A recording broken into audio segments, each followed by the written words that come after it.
Hello everyone, this is Silky Khanna. So let us start with next lecture of economics. The topics that we would be covering in this lecture are budget line, indifference curve and consumer equilibrium through ordinal approach.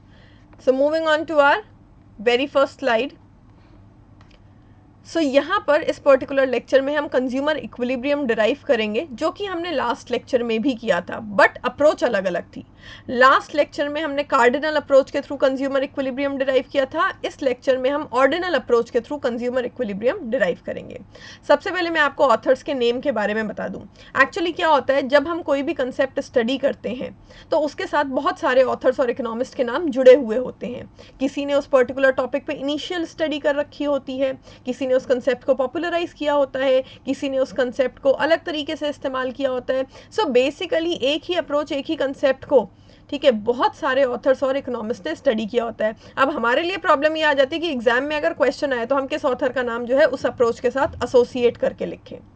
तो देखिए, इससे पहले वाला हमने जो cardinal approach पढ़ा था उसमें सबसे इंपॉर्टेंट दो ऑथर हैं, गॉसन और Alfred Marshall. Law of diminishing marginal utility Alfred Marshall ने भी डिस्कस किया और गॉसन ने भी डिस्कस किया। Law of equi marginal utility Gaussian ने डिस्कस किया था।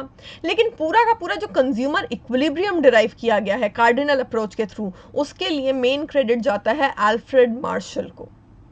ऐसे ही ये जो ऑर्डिनल अप्रोच के थ्रू हम कंज्यूमर इक्विलिब्रियम डिस्कस करेंगे, इसकी जो इनिशियल स्टडी है वो करी थी पैरेटो ने। लेकिन अगर एग्जाम में क्वेश्चन आता है तो हमें नाम लिखने हैं J.R. Hicks and R.G.D. Allen. ये जो पूरा का पूरा कंज्यूमर इक्विलिब्रियम डिराइव किया गया ऑर्डिनल अप्रोच के through, this was by Hicks and Allen. इस पर जो मेन काम किया है वो हिक्स और एलन ने किया है, पैरेटो ने सिर्फ इनिशियल स्टडी करी थी। अच्छा, ऑर्डिनल अप्रोच को इंडिफरेंस कर्व अप्रोच भी कहते हैं। क्यों कहते हैं ये हमें आगे पता चलेगा जब हम इंडिफरेंस कर्व स्टडी करेंगे इसी लेक्चर में। कार्डिनल अप्रोच और ऑर्डिनल अप्रोच के बीच में मेजर डिफरेंस क्या है? कार्डिनल अप्रोच में ये माना गया था that utility is numerically measurable. अगर आप एक चॉकलेट खाते हैं तो आप बता सकते हैं कि आपको 10 यूटिल का सेटिस्फैक्शन मिला या 15 यूटिल का सेटिस्फैक्शन मिला। आप पानी पीते हैं तो आप बता सकते हैं आपको न्यूमेरिकल टर्म्स में कितना सेटिस्फैक्शन मिला, जो कि काफ़ी हद तक इम्पॉसिबल लगता है। क्या आप पानी पिएंगे तो आप बता सकते हैं आपको कितना सेटिस्फैक्शन मिला? न्यूमेरिकल वैल्यू असाइन कर सकते हैं क्या उसको? नहीं। प्रैक्टिकली क्या होता है, रैंक कर सकता है एक कंज्यूमर अपनी प्रेफरेंसेस को। हम ये बता सकते हैं कि हमने जो है पहली चॉकलेट खाई तो हमें दूसरी चॉकलेट के कंपैरिजन में ज़्यादा सेटिस्फैक्शन मिला या कम सेटिस्फैक्शन मिला। सो इस तरीके से कंज्यूमर अपनी प्रेफरेंसेस को रैंक कर सकता है। सो ऑर्डिनल अप्रोच ज़्यादा प्रैक्टिकल अप्रोच है, क्योंकि ऑर्डिनल अप्रोच में ये माना गया है कि कंज्यूमर जो है वो यूटिलिटी को, अपने सेटिस्फैक्शन को न्यूमेरिकली मेजर नहीं कर सकता है, लेकिन हाँ अपनी प्रेफरेंसेस को वो रैंक करके बता सकता है कि क्या चीज़ उसे ज़्यादा सेटिस्फैक्शन देती है, क्या चीज़ उसको कम सेटिस्फैक्शन देती है। सो इस अप्रोच को स्टार्ट करने से पहले हम इसके कुछ अजम्पशंस को स्टडी करेंगे। सबसे पहले है assumption of monotonic preferences. So monotonic preferences के अजम्पशन के according a consumer always prefers more and more quantity of a product. ये कहते हैं कि कंज्यूमर को जितनी ज़्यादा क्वांटिटी देते जाओगे या वो जितनी ज़्यादा क्वांटिटी कंज्यूम करता जाएगा, उसका सेटिस्फैक्शन जो है वो उतना ही ज़्यादा बढ़ता जाएगा। यानी कि कंज्यूमर कभी भी ज़्यादा क्वांटिटी के लिए मना नहीं करेगा, ना नहीं करेगा। More is preferred to less. इसी अजम्पशन का दूसरा नाम है ordinal utility non satiety. Non satiety means आपका सैचुरेशन पॉइंट नहीं आ रहा, नॉन सैचुरेशन। भाई सैचुरेशन पॉइंट होता है ना कि बस इससे ज़्यादा तो मैं इस प्रोडक्ट को कंज्यूम कर ही नहीं सकता या करी। सो नॉन सटाइटी जो है मीन्स नॉन सैचुरेशन पॉइंट। यहाँ पर कंज्यूमर जो है वो यूजुअली नॉन सटाइटी है, यानी कि वो हमेशा ज़्यादा से ज़्यादा क्वांटिटी प्रेफर करेगा, उसका सैचुरेशन पॉइंट जो है वो नहीं आएगा। फिर देखिए, a rational consumer prefers to have mixed bundle of goods. पहले भी मैं एक बार बोल चुकी हूँ कि कंज्यूमर जो है उसको कॉर्नर सॉल्यूशन पसंद नहीं होते। Corner solution means consuming only one product. भाई ऑब्वियस सी बात है, मार्केट में वैरायटी ऑफ प्रोडक्ट्स अवेलेबल हैं, तो कंज्यूमर को हमेशा मिक्स्ड बंडल पसंद आएगा, वैरायटी ऑफ गुड्स वो खरीदना चाहेगा। आप खुद सोचिए, अगर मार्केट में दो फ्रूट हैं, Apple and bananas, so you will prefer having both. आप एक ही के टेस्ट से बोर हो जाएंगे, तो आपको दोनों चीज़ें चाहिए होंगी। सो कंज्यूमर को जो है हमेशा मिक्स्ड बंडल या वैरायटी ऑफ गुड्स ज़्यादा पसंद आता है। हम मान के चलेंगे कि कंज्यूमर रैशनल है। रैशनल कंज्यूमर वो होता है जो अपना सेल्फ सेटिस्फैक्शन मैक्सिमाइज करना चाहे। प्रोडक्ट्स के जो प्राइसेस हैं वो फिक्स्ड मान के चलेंगे, कंज्यूमर की मनी इनकम फिक्स्ड मान के चलेंगे।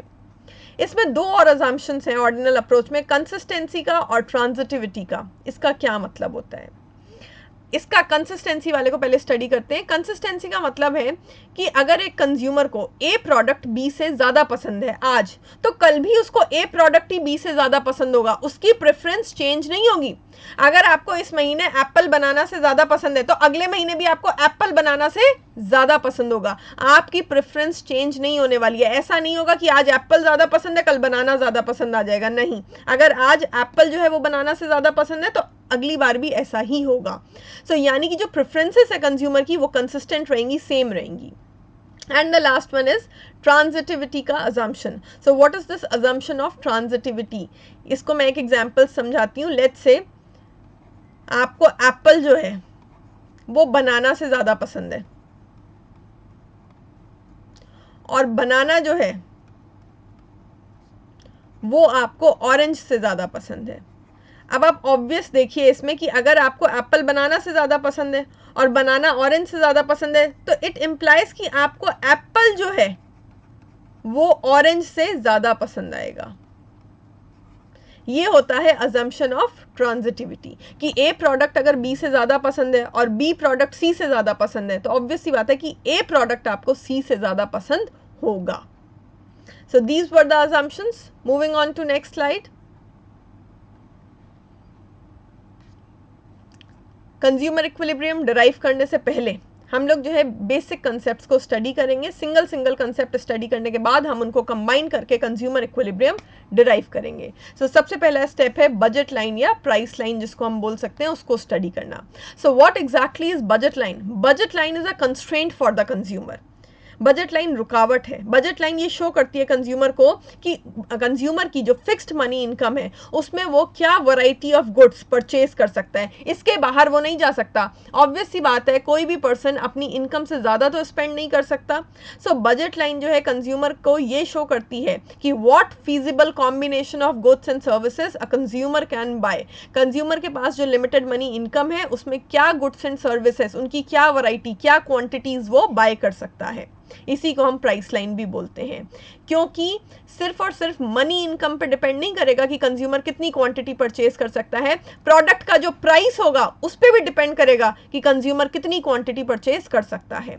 सो एक एग्जाम्पल से इसको समझते हैं। लेट्स से कंज्यूमर की टोटल मनी इनकम है 200 रुपीज़। वो दो प्रोडक्ट्स परचेज कर सकता है, बुक्स या फिर movie tickets.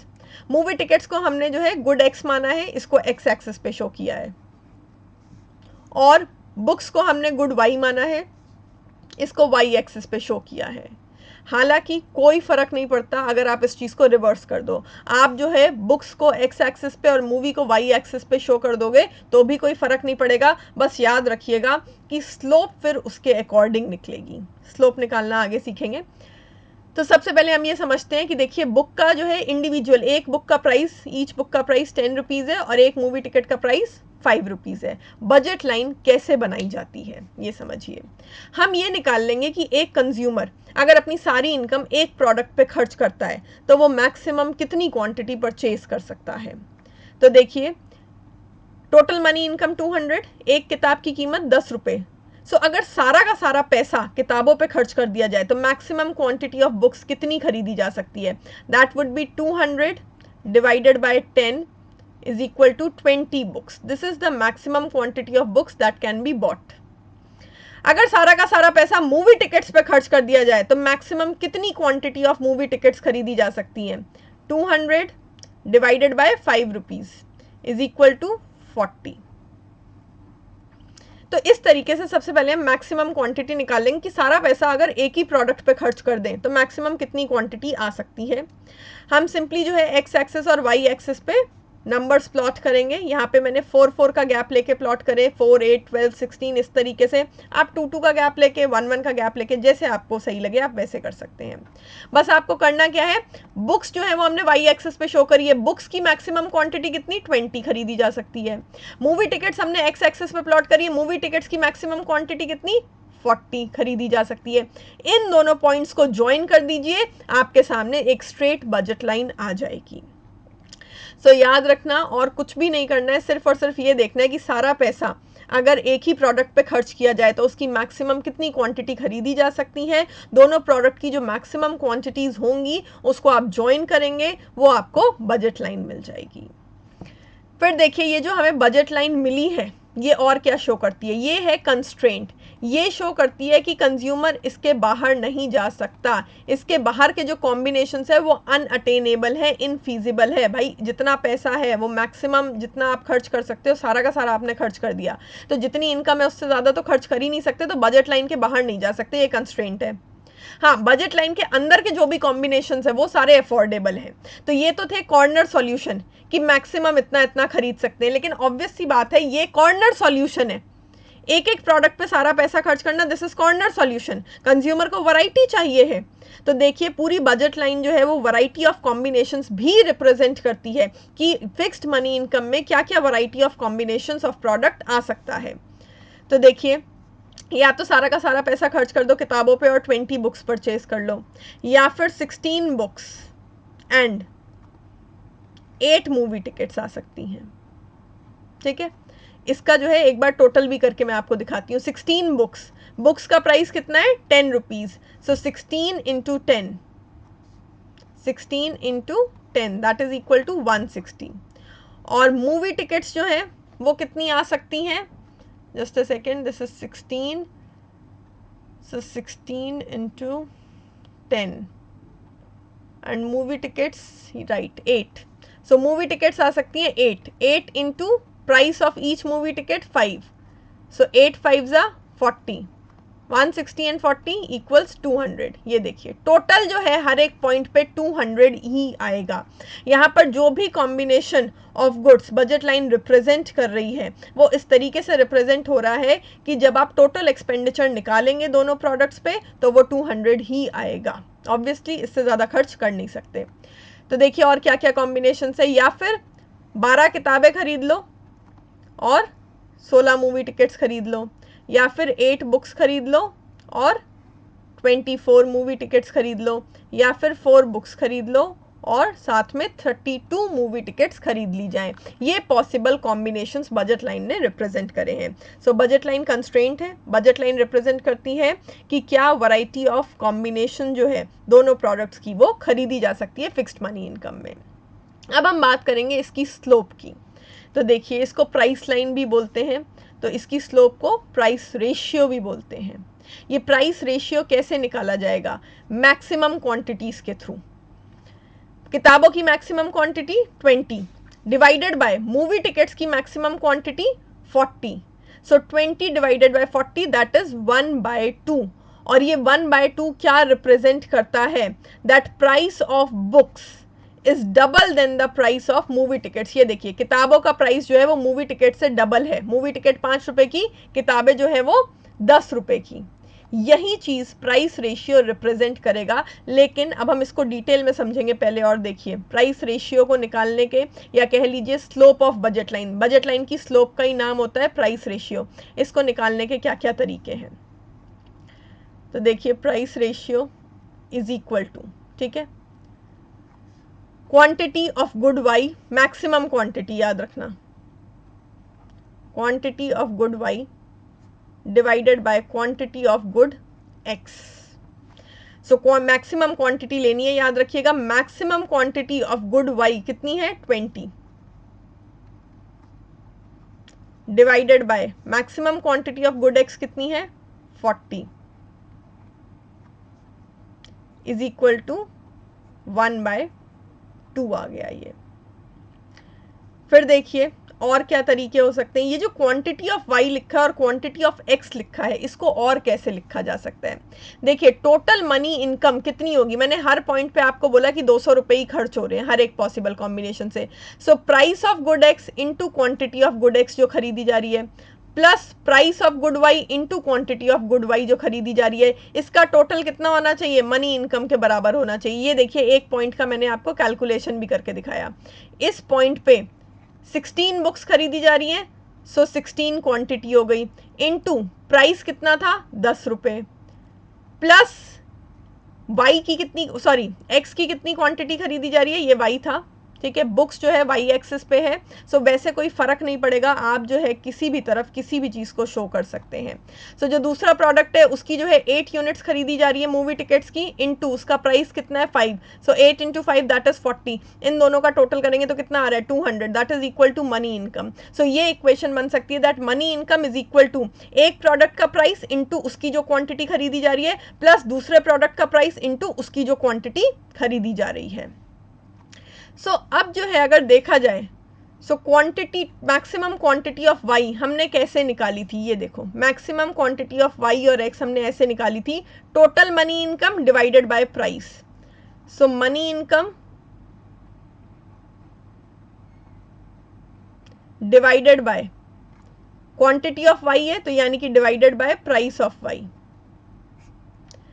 Quantity of X हमने कैसे निकाली थी, total money income divided by price of good X. तो ये मनी इनकम हो गया कैंसिल, ये पी एक्स ऊपर आ जाएगा, so P x divided by P y, यानी कि स्लोप का फॉर्मूला निकल के आया p x divided by P y, यानी कि price of x divided by price of y. देखते हैं क्या 1/2 आएगा। So price of good x is 5 divided by price of good y is 10, कितना आया, उतना ही आया 1/2, जितना यहाँ पे आ रहा था सेम ही आएगा। सो आपके पास दोनों तरीके हैं निकालने के लिए, आप प्राइस से भी निकाल सकते हैं और आप क्वांटिटी से भी निकाल सकते हैं। So quantity of good Y, maximum quantity याद रखना, जो मैक्सिमम क्वांटिटी खरीदी जा सकती है, divided by quantity of good X. So 20 divided by 40 that is equal to 1/2। फिर देखिए क्वांटिटी ऑफ गुड वाई को, किसी भी चीज़ की क्वांटिटी निकालनी है कि मैक्सिमम कितनी खरीद सकते हैं, तो क्या करेंगे, simply money income divided by price कर देंगे, जो कि मैंने आपको ऊपर करके दिखाया था। So money income divided by price of good y, this whole is divided by money income divided by price of good x. Money income cancel हो जाएगा, पी एक्स ऊपर आ जाएगा, तो ये हो गया P x divided by P Y. ये प्राइस रेशियो है। अब आप सोच रहे होंगे कि मैंने आपको बताया था एक बारी कि स्लोप का फॉर्मूला होता है change in Y divided by change in X, तो क्या उस तरीके से भी स्लोप निकाली जा सकती है? बिल्कुल निकाली जा सकती है। इस तरीके से भी मैं आपको निकाल के दिखाती हूँ। देखिए, जब हम इस पॉइंट से इस पॉइंट पे आ रहे हैं, let's say this is point A, this is point B, हम ए पॉइंट से बी पॉइंट पे अगर आ रहे हैं तो वाई में कितना चेंज हुआ है, ये इतना 16 और 12 के बीच का गैप, दैट इज 4, और यहाँ पर कितना चेंज हुआ है, x की क्वांटिटी में कितना चेंज हुआ है, ये 8 और 16 के बीच का gap, so 16 minus 8 that is 8। So change in y कितना हुआ, 4, slope is equal to change in y divided by change in x is equal to कितना चेंज आ रहा है, 4, यहाँ पर x में कितना चेंज आ रहा है, 8, so 4/8 this is also equal to 1/2। So इस तरीके से निकालोगे तो भी सेम ही आएगा। सो बजट लाइन की स्लोप का नाम होता है प्राइस रेशियो। निकालने के अलग अलग तरीके हैं, change in Y divided by change in X करके भी आप निकाल सकते हो, मैंने आपको 2 पॉइंट्स के बीच में निकाल के दिखाया है। आप और भी किसी 2 पॉइंट के बीच में, जैसे बी और सी के बीच में भी निकाल सकते थे, सी और डी के बीच में भी निकाल सकते थे, आपको स्लोप सेम ही मिलेगी। ठीक है, यहाँ पर देखिए अगर C और D के बीच में निकालेंगे तो भी वही 8 और 4 के बीच का डिफरेंस कितना हुआ, 4, और यहाँ पर 24 और 32 के बीच का गैप कितना हुआ, 8, तो भी उतना ही आएगा। सो इस तरीके से भी आप निकाल सकते हैं, इस फॉर्मूला से भी आप निकाल सकते हैं, इस फॉर्मूला से भी आप निकाल सकते हैं। बहुत लोगों के दिमाग में ये कन्फ्यूजन होगा कि भाई स्लोप का फॉर्मूला तो होता है change in Y divided by change in X, तो डायरेक्टली जो है अगर कोई आपको लिख के दिखाता कि P X by P Y, तो आप कंफ्यूज हो जाते कि एक तरफ तो स्लोप का फॉर्मूला होता है change in Y divided by change in X, दूसरी तरफ P X by P Y कैसे फॉर्मूला हो सकता है, इसमें तो वाई ऊपर आ रहा है, इसमें प्राइस ऑफ गुड एक्स क्यों ऊपर आ रहा है, तो वो इसीलिए मैंने आपको डिराइव करके दिखाया। देखो कि quantity of good Y divided by quantity of good X, ये जो change in Y by change in X का फॉर्मूला ये क्वांटिटी पे अप्लाई हो रहा है। हम जो है यहाँ पर प्राइस नहीं प्लॉट कर रहे हैं, हम इस ग्राफ में क्वांटिटी ऑफ बुक्स और quantity of movie tickets plot कर रहे थे। तो ये देखो change in Y divided by change in X, यहाँ पे भी ऊपर क्वांटिटी ऑफ वाई आई है divided by quantity of X. फिर हमने इससे डिराइव किया है कि क्वांटिटी ऑफ y को क्या लिख सकते हैं, क्वांटिटी ऑफ x को क्या लिख सकते हैं, फिर डिराइव करके हम यहाँ price of x divided by price of y पे पहुंचे हैं।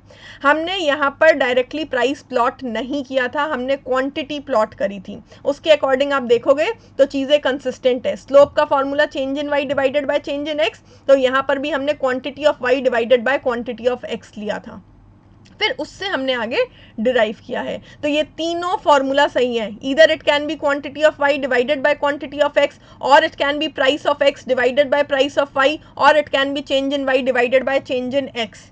तीनों चीज़ें एक साथ अपने दिमाग में रखना। लोग बहुत कंफ्यूज हो जाते हैं कि भाई प्राइस ऑफ x ऊपर आएगा या प्राइस ऑफ गुड y ऊपर आएगा।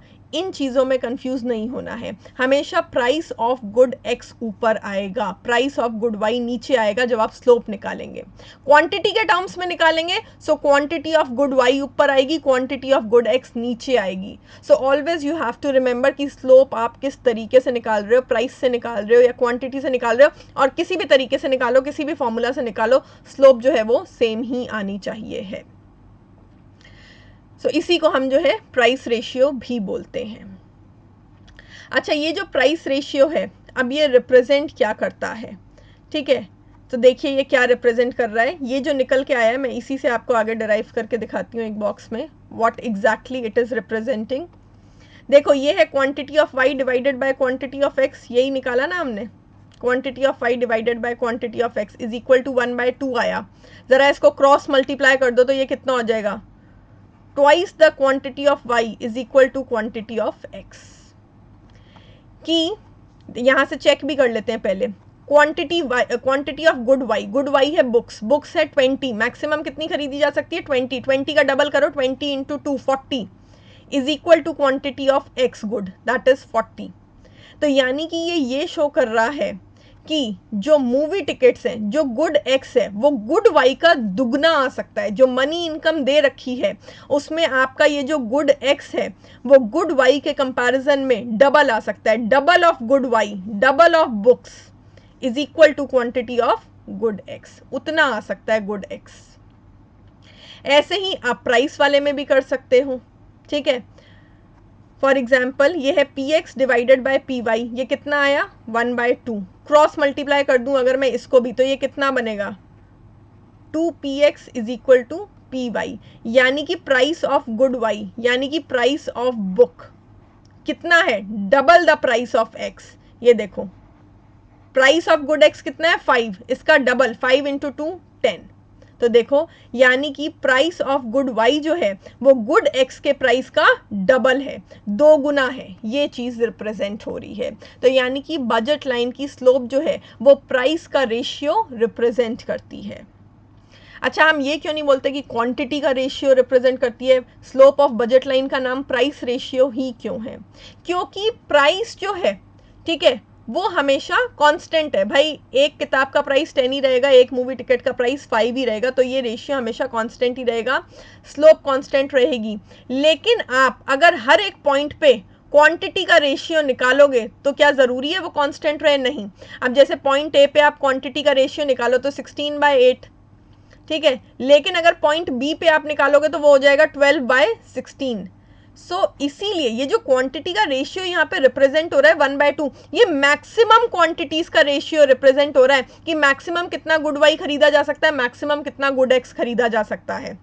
अगर आप बीच के वैरायटी ऑफ कॉम्बिनेशंस पे आते हैं और उसके अकॉर्डिंग क्वांटिटी का रेशियो निकालते हैं तब शायद चीज़ें 1/2 नहीं रहे। सो जब हम क्वांटिटी का रेशियो निकाल रहे हैं तो हमको याद रखना है कि सिर्फ और सिर्फ मैक्सिमम क्वांटिटीज़ जो परचेज करी जा सकती हैं उनका रेशियो लिखना है। तो इसी वजह से इसको हम प्राइस रेशियो बोलते हैं, क्योंकि प्राइस रेशियो तो आप किसी भी स्टेप पे निकालो, प्राइस रेशियो इतना ही रहने वाला है क्योंकि प्राइसेस फिक्स्ड हैं।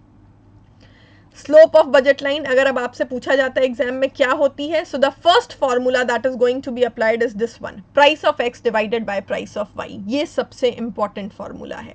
बाकी चीजें मैंने आपको बताई है क्योंकि क्वेश्चंस जो है वो घुमा फिरा के भी आ सकते हैं एग्जाम में। So I hope budget line और उसकी स्लोप क्लियर है अब आप लोगों को।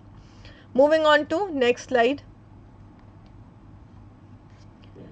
अब हम बात करेंगे बजट लाइन में चेंजेस की, शिफ्ट की, कि शिफ्ट कैसे हो सकता है। तो मैंने बोला था कि कंज्यूमर की जो इनकम है, ठीक है, उससे ज़्यादा तो वो स्पेंड नहीं कर सकता है, लेकिन अगर कंज्यूमर की इनकम ही इंक्रीज हो जाए तो वो ज़्यादा स्पेंड कर पाएगा। सो ये देखिए, ये हमारी इनिशियल नॉर्मल बजट लाइन है, दिस वन, ये हमारी BL, ये हमारी इनिशियल बजट लाइन है। अगर कंज्यूमर की इनकम इंक्रीज हो जाती है तो वो गुड वाई और गुड एक्स दोनों को ज़्यादा खरीद पाएगा, तो ये जो बजट लाइन है ये शिफ्ट हो जाएगी बाहर की ओर। और अगर कंज्यूमर की इनकम डिक्रीज हो जाती है, कम हो जाती है, तो वो दोनों ही चीज़ों की क्वांटिटी कम खरीद पाएगा कंज्यूमर, तो उसकी बजट लाइन लेफ्ट की ओर या कह लीजिए अंदर की ओर इनवर्ड शिफ्ट हो जाएगी। ये बाहर वाला होता है आउटवर्ड या राइटवर्ड शिफ्ट, अंदर वाला होता है इनवर्ड या लेफ्टवर्ड शिफ्ट। एक चीज़ और मैं आप लोगों से पूछना चाहूँगी, कभी सोचा है कि यूजुअली क्या हो रहा है कि जब भी कोई चीज़ इंक्रीज हो रही है, जब किसी चीज़ में इंक्रीज आता है तो राइट की ओर शिफ्ट करते हैं, क्यों? उसका भी लॉजिक है बहुत आसान सा। लेट्स से ये है आपका ग्राफ। जब हम क्वांटिटी लिखते हैं किसी भी चीज़ की तो ऐसे लिखते हैं ना, 0 1 2 3 4, ऐसे लिखते हैं ना। इधर की ओर जाते हैं तो बढ़ता चला जाता है। इधर की ओर जाने का मतलब क्या है? आप राइट की ओर जा रहे हैं। जब हम इधर की ओर जा रहे हैं तो हम मतलब राइट की ओर जा रहे हैं। सी, दिस इज राइट, तो हम राइट की ओर जा रहे हैं। हम लिख रहे हैं 1 2 3 4। सो यानी कि जब हम लेफ्ट से राइट की ओर जाते हैं तो क्वांटिटी इंक्रीज होती जाती है। हम जो वैल्यूज प्लॉट करते हैं वो बढ़ती जाती है, 1 2 3 4 5 या 2 4 6 8 10, इस तरीके से। सो इसीलिए यूजुअली जब किसी चीज़ में इंक्रीज आता है तो शिफ्ट राइट की ओर, बाहर की ओर होता है। किसी चीज़ में डिक्रीज आता है तो शिफ्ट अंदर की ओर, लेफ्ट की ओर आता है। एक और चीज़ मैं आपको बताना चाहूँगी, यहाँ पर इंक्रीज क्या हुई है? इनकम। लेकिन इनकम के इंक्रीज या डिक्रीज होने के कारण हमने शिफ्ट नहीं किया है। हमें ये देखना होता है कि उस चीज़ का इफेक्ट क्या पड़ेगा उस चीज़ पर जिसको आप वाई एक्सिस और एक्स एक्सिस पर प्लॉट कर रहे हैं। इनकम इंक्रीज हुई है, ये कंडीशन आपको दी गई है, लेकिन आपको ये देखना है कि इनकम के इंक्रीज होने का इंपैक्ट गुड एक्स की क्वांटिटी पर क्या पड़ेगा और गुड वाई की क्वांटिटी पर क्या पड़ेगा। आगे चल के ये कंफ्यूजन नहीं हो इसलिए समझा रही हूँ, क्योंकि बहुत सारे बच्चे क्या सोचते हैं, अच्छा प्राइस इंक्रीज हो रहा है बाहर शिफ्ट कर दो। ऐसे नहीं होता। कोई भी चीज इंक्रीज या डिक्रीज हो रही है, आपको उस चीज का इंपैक्ट देखना होता है उन फैक्टर्स पर जिनको आप एक्स एक्सिस और वाई एक्सिस पर प्लॉट कर रहे हो, उनके ऊपर क्या इंपैक्ट पड़ेगा उसके अकॉर्डिंग शिफ्ट करा जाता है। सो यहाँ पर इनकम इंक्रीज हो रही है, उसका इंपैक्ट गुड एक्स की क्वांटिटी और गुड वाई की क्वांटिटी पर क्या पड़ेगा। तो इनकम इंक्रीज हो रही है तो गुड वाई और गुड एक्स दोनों की ज्यादा क्वांटिटी खरीदी जा सकती है, इसलिए बाहर की ओर शिफ्ट हुआ है। अगर इनकम कम हो जाती है तो दोनों की ही कम क्वांटिटी खरीदी जा सकती है, इसलिए अंदर की ओर शिफ्ट होता। और एक लास्ट चीज और, ये जो है शिफ्ट हो रहा है, रोटेट नहीं हो रहा है। जब दोनों चीज़ों की क्वांटिटी में डिफरेंस आता है तब हम शिफ्ट करते हैं, ये याद रखना। अगर सिर्फ और सिर्फ एक ही गुड की क्वांटिटी में कोई चेंजेस होते तो फिर शिफ्ट नहीं होता, फिर रोटेशन होता, जो कि हम आगे पढ़ेंगे। इनकम इंक्रीज होने के कारण कंज्यूमर दोनों ही चीज़ों की ज़्यादा क्वांटिटी परचेज कर पाएगा, सो इस वजह से जो है शिफ्ट होगा। या इनकम कम होने के कारण दोनों ही चीज़ों की कम क्वांटिटी परचेज होगी, इसलिए शिफ्ट होगा। अगर सिर्फ और सिर्फ एक प्रोडक्ट की क्वांटिटी में चेंज आता है तो फिर रोटेशन होगा, फिर शिफ्ट नहीं होगा। एंड वन मोर थिंग, ये जो शिफ्ट हो रहा है ये पैरेलल दिखाया है हमने। यूजुअली हम लोग पैरेलल शिफ्ट ही दिखाते हैं।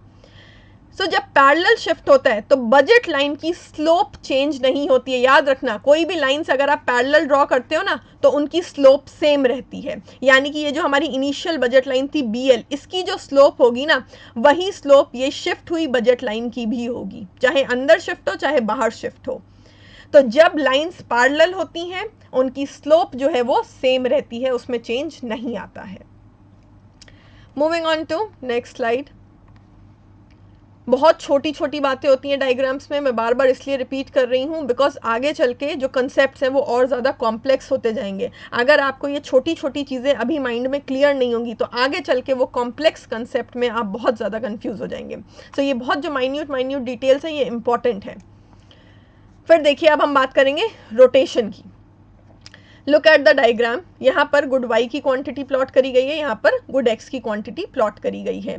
ये BL जो है वो हमारी इनिशियल बजट लाइन है। BL ये इनिशियल बजट लाइन है। अब जो है पहले हमने इनकम में चेंजेस किए थे, अब हम प्राइस में चेंज कर रहे हैं। हम लोग इनिशियल अजम्पशन लेके चल रहे थे कि प्राइस और इनकम दोनों कांस्टेंट रहेगा। जब हम अजम्पशंस को रिलैक्स करते हैं तभी ये शिफ्ट और रोटेशन होते हैं। तो अब हमने जो है प्राइस वाले अजम्पशन को रिलैक्स किया है। हम अगर ये मान लें कि प्राइस जो है वो डिक्रीज हो गया, कम हो गया, किसका? गुड एक्स का।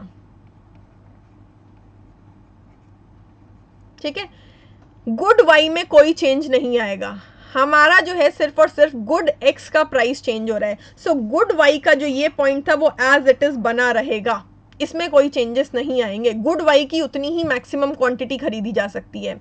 अब बात करते हैं गुड एक्स की। गुड एक्स का प्राइस क्या हुआ है? कम हुआ है।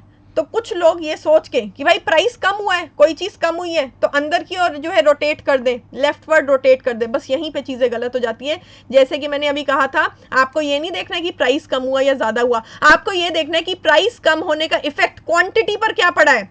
आप जो है प्राइस नहीं प्लॉट कर रहे हो, आप तो वाई एक्सिस और एक्स एक्सिस पर क्वांटिटी प्लॉट कर रहे हो। तो प्राइस के कम होने का इफेक्ट गुड एक्स की क्वांटिटी पर क्या पड़ेगा, उसके अकॉर्डिंग रोटेशन होगा।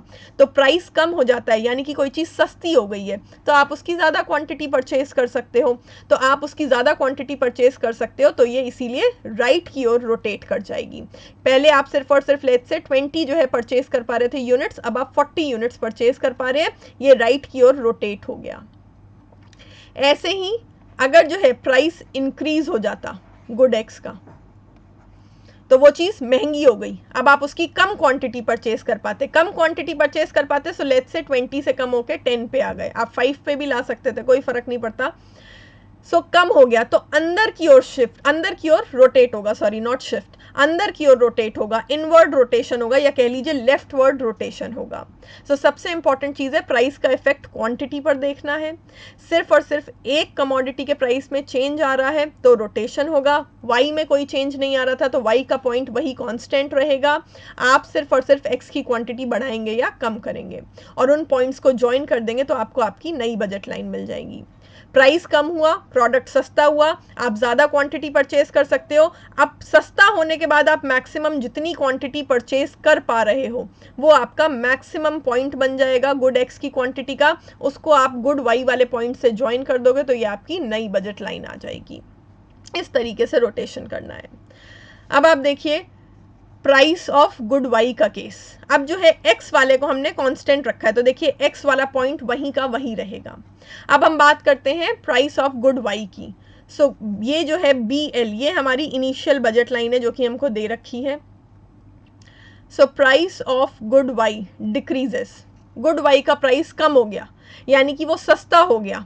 सो गुड वाई अगर सस्ता हो गया तो उसकी ज़्यादा क्वांटिटी परचेज कर सकोगे, ज़्यादा क्वांटिटी परचेज करोगे तो अगेन राइटवर्ड रोटेट करेगा। ये देखो पहले से ज़्यादा, ये बी पॉइंट था, ऊपर B2 पे आ जाओगे, ज़्यादा क्वांटिटी परचेज कर सकोगे। सो राइट की ओर जो है रोटेट कर जाएगा। और अगर गुड वाई का प्राइस बढ़ जाता है, इंक्रीज हो जाता है, मतलब गुड वाई महंगा हो गया, गुड वाई महंगा हो गया तो अब आप उसकी कम क्वांटिटी परचेज कर पाओगे तो ये अंदर की ओर आ जाएगा। पहले B क्वांटिटी परचेज कर पा रहे थे, अब उससे कम यानी कि सिर्फ B1 क्वांटिटी परचेज कर पाओगे तो ये अंदर की ओर इनवर्ड या कह लीजिए लेफ्टवर्ड रोटेशन हो जाएगा। सो आई होप रोटेशन और शिफ्ट जो है वो क्लियर होगा। So this was all about the budget line. और यहाँ पर जो है स्लोप सेम नहीं रहेगी क्योंकि जो यहाँ पर रोटेशन हो रहा है वो पैरेलल नहीं है, शिफ्ट तो पैरेलल था, यहाँ पे रोटेशन के केस में जो है चीज़ें पैरेलल नहीं है तो नई बजट लाइन की स्लोप भी अलग होगी। Moving on to next slide. So I hope everything is clear about budget line. अब हम जो है सेकेंड कंसेप्ट स्टडी करेंगे which is of indifference curve. ये जो है फ्रांसिस एजवर्थ द्वारा दिया गया कंसेप्ट है। अब देखो कंफ्यूज नहीं होना है, इनडिफरेंस कर्व इंडिविजुअली, ठीक है, किसके द्वारा दिया गया कंसेप्ट है? फ्रांसिस वाई एजवर्थ के द्वारा। लेकिन इनडिफरेंस कर्व का और बजट लाइन का इस्तेमाल करके कंज्यूमर इक्विलिब्रियम डिराइव करना ऑर्डिनल अप्रोच के थ्रू, वो हिक्स एंड एलन ने किया था। अब देखिए इनडिफरेंस कर्व को आइसो यूटिलिटी कर्व भी कहते हैं। आइसो मतलब इक्वल, यूटिलिटी मतलब सैटिस्फैक्शन, ठीक है। So equal satisfaction, so basically indifference curve आपको वो पॉसिबल कॉम्बिनेशन ऑफ गुड्स दिखाता है जो किसी भी कंज्यूमर को इक्वल सेटिस्फैक्शन देंगी, जिनके बीच में वो इनडिफरेंट होगा। For example good X good Y, ये हम सिर्फ इस हिसाब से लिखते हैं कि हम एक्स एक्सिस पर क्या प्लॉट कर रहे हैं और वाई एक्सिस पर क्या प्लॉट कर रहे हैं। अब ये कॉम्बिनेशन दी गई है कि व्यक्ति एक एप्पल या 15 बनाना खाए या फिर 2 एप्पल और 10 बनाना खाए, उसका सेटिस्फैक्शन सेम होगा। ए कॉम्बिनेशन से उसको जितना सेटिस्फैक्शन मिलेगा उतना ही बी से, उतना ही सी से, उतना ही डी से, उतना ही ई से। ये पॉसिबल कॉम्बिनेशन दे रखी है। कह रहे हैं कि एक एप्पल और 15 बनाना खाने से जितना सेटिस्फैक्शन मिलेगा उतना ही सेटिस्फैक्शन 2 एप्पल और 10 बनाना खा के मिलेगा, उतना ही सेटिस्फैक्शन 3 एप्पल और 6 बनाना से मिलेगा, उतना ही सेटिस्फैक्शन 4 एप्पल और 3 बनाना से मिलेगा, उतना ही सेटिस्फैक्शन 5 एप्पल और 1 बनाना से मिलेगा। तो ये पॉसिबल कॉम्बिनेशंस दिखाता है दो प्रोडक्ट्स की, ठीक है, वो कॉम्बिनेशन जिनसे जो है सेटिस्फैक्शन इक्वल रहे कंज्यूमर का। और क्योंकि सेटिस्फैक्शन इक्वल है इन सारी ही कॉम्बिनेशंस में, तो कंज्यूमर इनडिफरेंट है। तुम उसको एक एप्पल खिलाओ या 15 बनाना खिलाओ, उसको उतना ही सेटिस्फैक्शन मिल रहा है जितना उसको 2 एप्पल और 10 बनाना से मिल रहा है। तो वो इन दोनों कॉम्बिनेशंस के बीच में, ए और बी पॉइंट के बीच में क्या है, इनडिफरेंट है। उसके लिए दोनों पॉइंट इक्वल है, तभी इसका नाम इनडिफरेंट या आइसो यूटिलिटी कर्व है।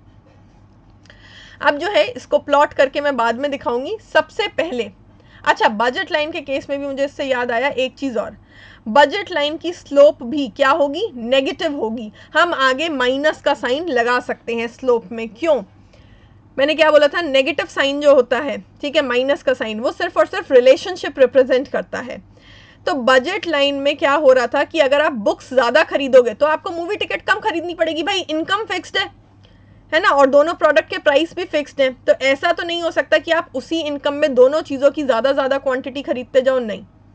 आप अगर एक चीज़ की क्वांटिटी इंक्रीज करेंगे तो दूसरी चीज़ की क्वांटिटी कम करनी पड़ेगी। अगर आप मूवी टिकट ज़्यादा खरीदेंगे तो किताबें कम खरीदनी पड़ेगी, किताबें ज़्यादा खरीदेंगे तो मूवी टिकट कम खरीदनी पड़ेगी। सो नेगेटिव रिलेशन है दोनों चीज़ों की क्वांटिटी के बीच में। इसीलिए जो बजट लाइन की स्लोप है उसके आगे भी माइनस का साइन, नेगेटिव साइन लगेगा। अब बात करते हैं इसकी। यहां पर भी जो रिलेशन आप देख सकते हैं दोनों कमोडिटीज के बीच में, वो कैसा है, नेगेटिव है। देखो एप्पल की क्वांटिटी बढ़ रही है, बनाना की क्वांटिटी कम हो रही है। ऐसा क्यों, ऐसा इसलिए, आप ये सोचो, यहां पर कॉम्बिनेशन दे रखा है 1 एप्पल एंड 15 बनाना, दूसरा कॉम्बिनेशन दे रखा है जिसमें एप्पल इंक्रीज हो गया 2, बनाना कम हुआ है। अगर मैं इसको ऐसे बोलती कि एप्पल इंक्रीज होके 2 हुआ है और बनाना जो है वो इंक्रीज होके 16 हुआ है या 18 हुआ है, तो एप्पल की क्वांटिटी भी बढ़ रही है, बनाना की क्वांटिटी बढ़ रही है, तो सेटिस्फैक्शन भी तो बढ़ेगा। इन डिफरेंस कर्व पे तो हमें वो पॉइंट्स दिखाने हैं जिस पे कंज्यूमर को इक्वल सेटिस्फैक्शन मिले। लेकिन अगर हम एक साथ एप्पल और बनाना दोनों की क्वांटिटी इंक्रीज कर देंगे तो ऑब्वियस सी बात है कि पहले से ज़्यादा सेटिस्फैक्शन मिलेगा। सो इन डिफरेंस कर्व में हम ऐसा नहीं कर सकते, क्योंकि इन डिफरेंस कर्व में हमें दिखाना है कि सेटिस्फैक्शन लेवल सेम रहे। वो तभी पॉसिबल है जब आप एक चीज़ की क्वांटिटी बढ़ा रहे हो तो दूसरे की क्वांटिटी थोड़ी सी कम करोगे। सो ये देखिए 1 2 3 4 5 एप्पल की क्वांटिटी बढ़ रही है, बनाना की क्वांटिटी कम हो रही है। तो सबसे पहली चीज़ तो क्या है, नेगेटिव रिलेशन है दोनों की क्वांटिटी के बीच में, यानी कि हमारा कर्व कैसा बनना चाहिए है, डाउनवर्ड स्लोपिंग बनना चाहिए। अभी हम बना के भी देखेंगे। दूसरी चीज, अब इसकी स्लोप निकालते हैं। Same formula, loss by gain या फिर कह लीजिए change in Y divided by change in X. और क्योंकि नेगेटिव रिलेशन है तो पहले ही बता रही हूँ स्लोप के आगे माइनस का साइन लगा सकते हैं। तो देखिए जब हम ए पॉइंट से बी पॉइंट पे आ रहे हैं, लॉस, बनाना कम हो रहे हैं, डिक्लाइन हो रहे हैं, कितना लॉस हो रहा है, 15 minus 10 that is 5, divided by apple कितना इंक्रीज हो रहा है, 1 unit, divided by 1 is equal to 5। जब आप बी पॉइंट से सी पॉइंट पे आ रहे हैं तो बनाना कितना सैक्रिफाइस हो रहा है, 10 minus 6 that is 4, divided by apple में कितना गेन हो रहा है, 1 इज इक्वल टू 4। जब आप सी पॉइंट से डी पॉइंट पे आ रहे हैं तो बनाना कितना कम हो रहा है, 6 माइनस 3 दैट इज 3, एप्पल में हर बार 1 यूनिट का ही गेन है। सो 3 बाय 1 इज इक्वल टू 3। जब आप डी पॉइंट से ई पॉइंट पे आ रहे हैं तो बनाना की क्वांटिटी कितनी कम हो रही है, 3 minus 1 that is 2, divided by apple में कितना गेन हो रहा है, 1 यूनिट का। So 2 by 1 is equal to 2। So slope क्या है, 5 4 3 2। स्लोप क्या है, डिमिनिशिंग स्लोप है। तो यानी कि कर्व कैसा बनना चाहिए, कॉन्वेक्स। आई होप आपको याद होगा पीपीसी की स्लोप इंक्रीजिंग थी तो पीपीसी कॉनकेव बना था। यहाँ पर स्लोप जो है वो डिक्रीजिंग है, डिमिनिशिंग है, तो ये हमारा जो कर्व है वो कॉन्वेक्स बनेगा। ये कंसेप्ट मैंने आपको जो है सेकेंड लेक्चर में ही समझा दिए थे, फर्स्ट सेकेंड लेक्चर में, कि कब जो है हमारा कर्व कॉन्वेक्स बनेगा, कब कॉन्केव बनेगा, कब स्ट्रेट लाइन बनेगा। सो यहाँ पर हमारा कर्व जो है कॉन्वेक्स बनेगा क्योंकि डिमिनिशिंग स्लोप है। ये तो चलो हमने जो है न्यूमेरिकली निकाल के देख लिया कि स्लोप डिमिनिशिंग है, बट ऐसा है क्यों? ऐसा क्यों हो रहा है कि बनाना का जो सैक्रिफाइस है वो कम होता जा रहा है? भाई एप्पल तो हर बार 1 यूनिट ही बढ़ रहा है, लेकिन पहले 1 यूनिट एप्पल के लिए आप बनाना के 5 यूनिट सैक्रिफाइस करने के लिए तैयार थे। फिर एप्पल के 1 यूनिट के लिए आप बनाना के 4 यूनिट सैक्रिफाइस करने को तैयार हो। फिर एप्पल के 1 यूनिट के लिए आप बनाना के 3 यूनिट सैक्रिफाइस करने को तैयार हो। और फिर एप्पल के 1 यूनिट के लिए आप बनाना के सिर्फ और सिर्फ 2 यूनिट सैक्रिफाइस करने को तैयार हो। ये सैक्रिफाइस कम क्यों हो रहा है? आप हर बार एप्पल के लिए कम से कम सैक्रिफाइस क्यों करना चाहते हो? वो इसलिए क्योंकि पहले आपके पास जो है एप्पल ना के बराबर था, 1 ही यूनिट था, ठीक है। और मैंने क्या बोला है कि एवरेज कॉम्बिनेशन ऑफ गुड्स जो है ना वो कंज्यूमर को ज़्यादा पसंद आता है, मिक्स्ड बंडल ज़्यादा पसंद आता है, और बनाना बहुत ज़्यादा था। तो क्या होता है, जो चीज़ हमारे पास बहुत ज़्यादा होती है उसकी इंपॉर्टेंस हमारे लिए कम हो जाती है। बनाना खा खा के बोर हो गए, 15 बनाने, इंपॉर्टेंस जो है कम हो गई उसकी हमारे लिए। तो हम उस टाइम पे सिर्फ 1 यूनिट एप्पल की ज़्यादा लेने के लिए 5 बनाना भी सैक्रिफाइस करने को तैयार हैं।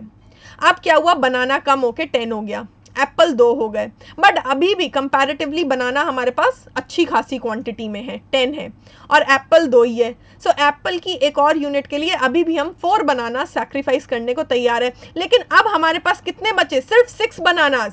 अब बनाना की क्वांटिटी भी कम होती जा रही है, तो अब बनाना की इंपॉर्टेंस भी हमारे लिए बढ़ जाएगी। इसीलिए हम एप्पल के लिए अब आगे कम से कम बनाना का सैक्रिफाइस करना चाहेंगे। तो शुरू में क्योंकि हमारे पास एप्पल की क्वांटिटी बहुत कम थी, बनाना की बहुत ज़्यादा थी, इसीलिए हम ज़्यादा बनाना सैक्रिफाइस करने को तैयार थे एप्पल के लिए।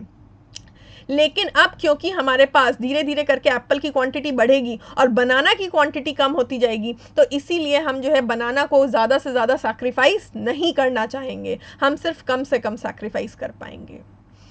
और मैंने ज़ीरो से क्यों नहीं स्टार्ट किया इसको? ठीक है, जैसे पीपीसी में हमने ज़ीरो से स्टार्ट किया था, लेकिन यहाँ पर ज़ीरो से नहीं स्टार्ट किया कि एप्पल को ज़ीरो रख देती मैं और फिर यहाँ लास्ट में बनाना को ज़ीरो रख देती। ज़ीरो से नहीं, क्यों? क्योंकि कंज्यूमर की प्रेफरेंस के अकॉर्डिंग उसको कॉर्नर सॉल्यूशन पसंद नहीं है। आप उसको बोलो कि तुम एप्पल 0 खाओ और बनाना 15 खाओ, उसको ये कॉम्बिनेशन पसंद नहीं आएगा। उसको कम से कम मिनिमम कुछ ना कुछ तो जो है दोनों प्रोडक्ट्स का ही चाहिए है। इनडिफरेंस कर्व कभी भी किसी एक्सिस को टच नहीं करता है, ये इनडिफरेंस कर्व की प्रॉपर्टी होती है, इसीलिए मैंने 0 नहीं लिखा है। अगर मैं 0 लिख दूंगी तो फिर ये मैं डायग्राम से समझाती हूँ, तो फिर कर्व जो है ना वो टच करेगा एक्स एक्सिस और वाई एक्सिस को। अब मैं डायग्राम ड्रॉ करके दिखाती हूँ, उससे और क्लियर होगा आपको।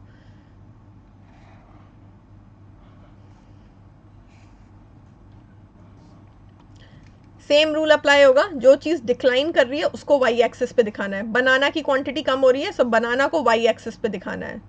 सो वाई एक्सिस और वाई एक्सिस पे शो करेंगे बनाना, और एक्स एक्सिस और एक्स एक्सिस पे हम शो करेंगे एप्पल की quantity. This is 0, then apple के लिए इट्स 1 2 3 4 एंड 5, एंड बनाना के लिए मैं जो हूँ गैप ले लेती हूँ 3 का। So 3 6 9 12 and 15। सो हम प्लॉट करते हैं। पहला कॉम्बिनेशन है 1 and 15, so this is 15 and this is 1। अब मैं आपको बताऊं, ये तो था 1, अगर होता 15 एंड 0 तो 15 ये रहा, ठीक है, और 0 ये रहा, तो ये पॉइंट आता, ठीक है। तो मैंने क्या बोला, ये कॉर्नर सॉल्यूशन हो जाता। कंज्यूमर को कॉर्नर सॉल्यूशन पसंद नहीं है, इसीलिए ये पॉइंट हमने नहीं लिया है। हमने कभी भी किसी भी चीज़ की क्वांटिटी को यहाँ पर 0 नहीं लिया है। इनडिफरेंस कर्व कभी भी एक्स एक्सिस और वाई एक्सिस को टच नहीं करेगा। ये देखो, ये इनडिफरेंस कर्व यहाँ पे बना रखा है, ये ऊपर वाई एक्सिस को या नीचे एक्स एक्सिस को टच नहीं करेगा, कॉर्नर सॉल्यूशन नहीं बनाना है। फिर है 2 एंड 10।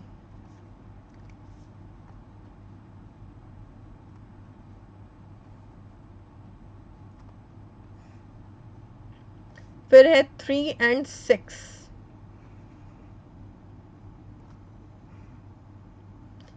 फिर है 4 and 3, 4 of apple and 3 here, and 5 and 1.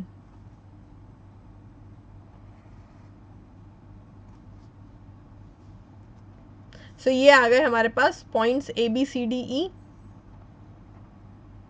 अब इनको अगर हम ज्वाइन करते हैं तो ये देखिए ऐसे बनेगा कर्व।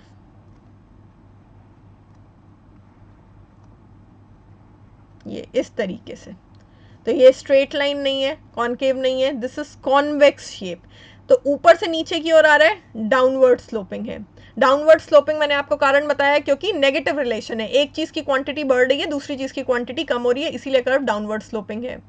कॉन्वेक्स शेप इसकी क्यों बनी है, वो डिपेंड करता है स्लोप पे, और स्लोप जो है वो कैसी है, डिक्लाइनिंग है। ये इधर हमने निकाल के देखा था। तो स्लोप जो है डिक्लाइनिंग है, डिमिनिशिंग है, इसीलिए जो है ये कॉन्वेक्स बना है। लेकिन मैंने आपको बोला था हर डायग्राम में स्लोप का कुछ ना कुछ नाम होता है। यहाँ पर स्लोप का नाम है मार्जिनल रेट ऑफ सब्सटीट्यूशन। तो अगर आपसे पूछा जाता है कि इंडिफरेंस कर्व कॉन्वेक्स क्यों है, तो that is because of diminishing marginal rate of substitution. अब ये स्लोप का नाम मार्जिनल रेट ऑफ सब्सटीट्यूशन क्यों है, क्योंकि ये सब्सटीट्यूशन ही दिखा रहे हैं। ये दिखा रहे हैं कि कितना बनाना सैक्रिफाइस किया गया और कितना एप्पल जो है वो गेन किया गया। तो ये एक प्रोडक्ट का दूसरे प्रोडक्ट के कंपैरिजन में सब्सटीट्यूशन दिखा रहे हैं। हम एक गुड को दूसरे गुड की जगह पर रिप्लेस कर रहे हैं, तो इसीलिए इसका नाम जो है मार्जिनल रेट ऑफ सब्सटीट्यूशन। और मार्जिनल क्यों, क्योंकि यहाँ पे देखो एप्पल की क्वांटिटी कितनी कितनी इंक्रीज हो रही है, एक एक यूनिट से हमने इंक्रीज करके दिखाई है। सो मार्जिनल इंक्रीज दिखाया है। सो मार्जिनल रेट ऑफ सब्सटीट्यूशन ये इसका जो है नाम होगा, क्योंकि इनडिफरेंस कर्व क्या दिखाता है, सब्सटीट्यूशन दिखा रहा है। आप कर्व से भी देख सकते हो। ये देखो ये है 15 और ये 15 से कम होके कितना हुआ 10, ये दिस। और एप्पल जो है वो कितना बढ़ा, 1 से इंक्रीज होके 2 हो गया एप्पल। ये देखो ये। सो ये सब्सटीट्यूशन दिखा रहा है कि बनाना इतना कम हुआ और एप्पल इतना इंक्रीज हुआ। सो ये डायग्राम जो है इनडिफरेंस कर्व जो है वो सब्सटीट्यूशन दिखाता है, इसीलिए इसकी जो है स्लोप का नाम मार्जिनल रेट ऑफ सब्सटीट्यूशन है। और ये आप डायग्राम से देख सकते हैं, ये देखो ये वाई गुड जो है वो कम होता जा रहा है, लेकिन हर बार कम कम क्वांटिटी कम हो रही है। पहले 5 यूनिट कम हुए, फिर 4 कम हुए, फिर 3, फिर 2। ये देखो ये लाइन छोटी होती जाएगी, ये लाइन डिक्रीज दिखा रही है गुड वाई में, ये लाइन छोटी होती जा रही है। सो यानी कि डिमिनिशिंग रेट पे सब्सटीट्यूशन हो रहा है, यानी कि हर बार कम से कम क्वांटिटी बनाना की सैक्रिफाइस करने के लिए कंज्यूमर तैयार है, क्योंकि एप्पल बढ़ता जा रहा है, बनाना कम होता जा रहा है। शुरू में जब बनाना जो है कंज्यूमर के पास बहुत ज़्यादा था, तब वो उसके लिए इतना इंपॉर्टेंट नहीं था, वो बनाना की ज़्यादा से ज़्यादा क्वांटिटी भी सैक्रिफाइस करने के लिए तैयार था एप्पल के लिए। बट धीरे धीरे करके जैसे जैसे बनाना की क्वांटिटी कम होती जाएगी, बनाना की इंपॉर्टेंस बढ़ती जाएगी, वो बनाना की अब ज़्यादा क्वांटिटी सैक्रिफाइस नहीं करेगा। So this is everything about indifference curve. So इसकी दो प्रॉपर्टी तो हमने पढ़ ली कि इसकी शेप कॉन्वेक्स है और ये डाउनवर्ड स्लोपिंग है, और इनके पीछे के रीजंस हमने पढ़ लिए। अब हम ये चीज पढ़ेंगे कि इनडिफरेंस कर्व क्या शो कर रहा है। मैं दोबारा रिपीट कर रही हूँ, iso means equal, utility means satisfaction. इस कर्व के हर एक पॉइंट पे, हर एक कॉम्बिनेशन पे कंज्यूमर को इक्वल सेटिस्फैक्शन मिलेगा, तो वो इन पॉइंट्स के बीच में इनडिफरेंट है, वो इन पॉइंट्स के बीच में इनडिफरेंट है, उसको हर एक पॉइंट पे क्या मिलेगा, इक्वल सेटिस्फैक्शन मिलेगा। तो वो इन पॉइंट्स के बीच में इनडिफरेंट है, इसीलिए इसका नाम जो है वो इनडिफरेंस कर्व है। और ये जो कर्व होता है ये कंज्यूमर की प्रेफरेंस दिखाता है कि कंज्यूमर को क्या पसंद है।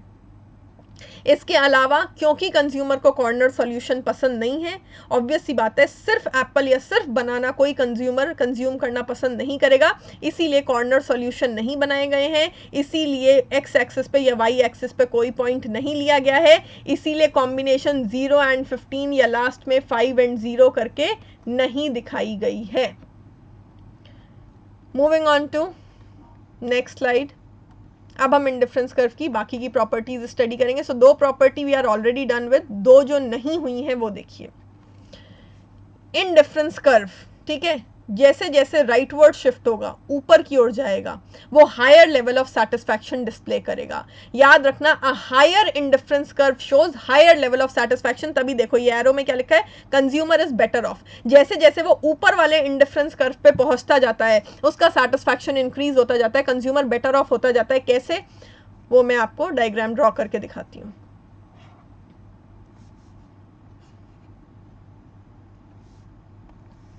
सो लेट्स से एक इंडिफरेंस कर्व है अपना ये, दूसरा इंडिफरेंस कर्व मैंने बनाया ये। देखते हैं कि किस वाले कर्व पे ज़्यादा सेटिस्फैक्शन मिलेगा। सो इस कर्व पे एक पॉइंट है ये, ठीक है, और इस कर्व पे ये रहा पॉइंट। अब आप खुद कंपेयर करो, ये वाला जो पॉइंट है इस पे इतनी क्वांटिटी मिल रही है गुड वाई की और इतनी क्वांटिटी मिल रही है गुड एक्स की, ठीक है। और ये जो दूसरे वाले इंडिफरेंस कर्व का पॉइंट है, ये मान लो IC1, ये IC2, ये दूसरा वाला जो इंडिफरेंस कर्व है, इसके इस पॉइंट पे ये देखो y की क्वांटिटी इतनी मिल रही है और x की क्वांटिटी इतनी मिल रही है। तो ज्यादा मिल रही है कि नहीं, यानी कि IC2 के किसी भी पॉइंट पे IC1 से ज्यादा क्वांटिटी मिल रही है।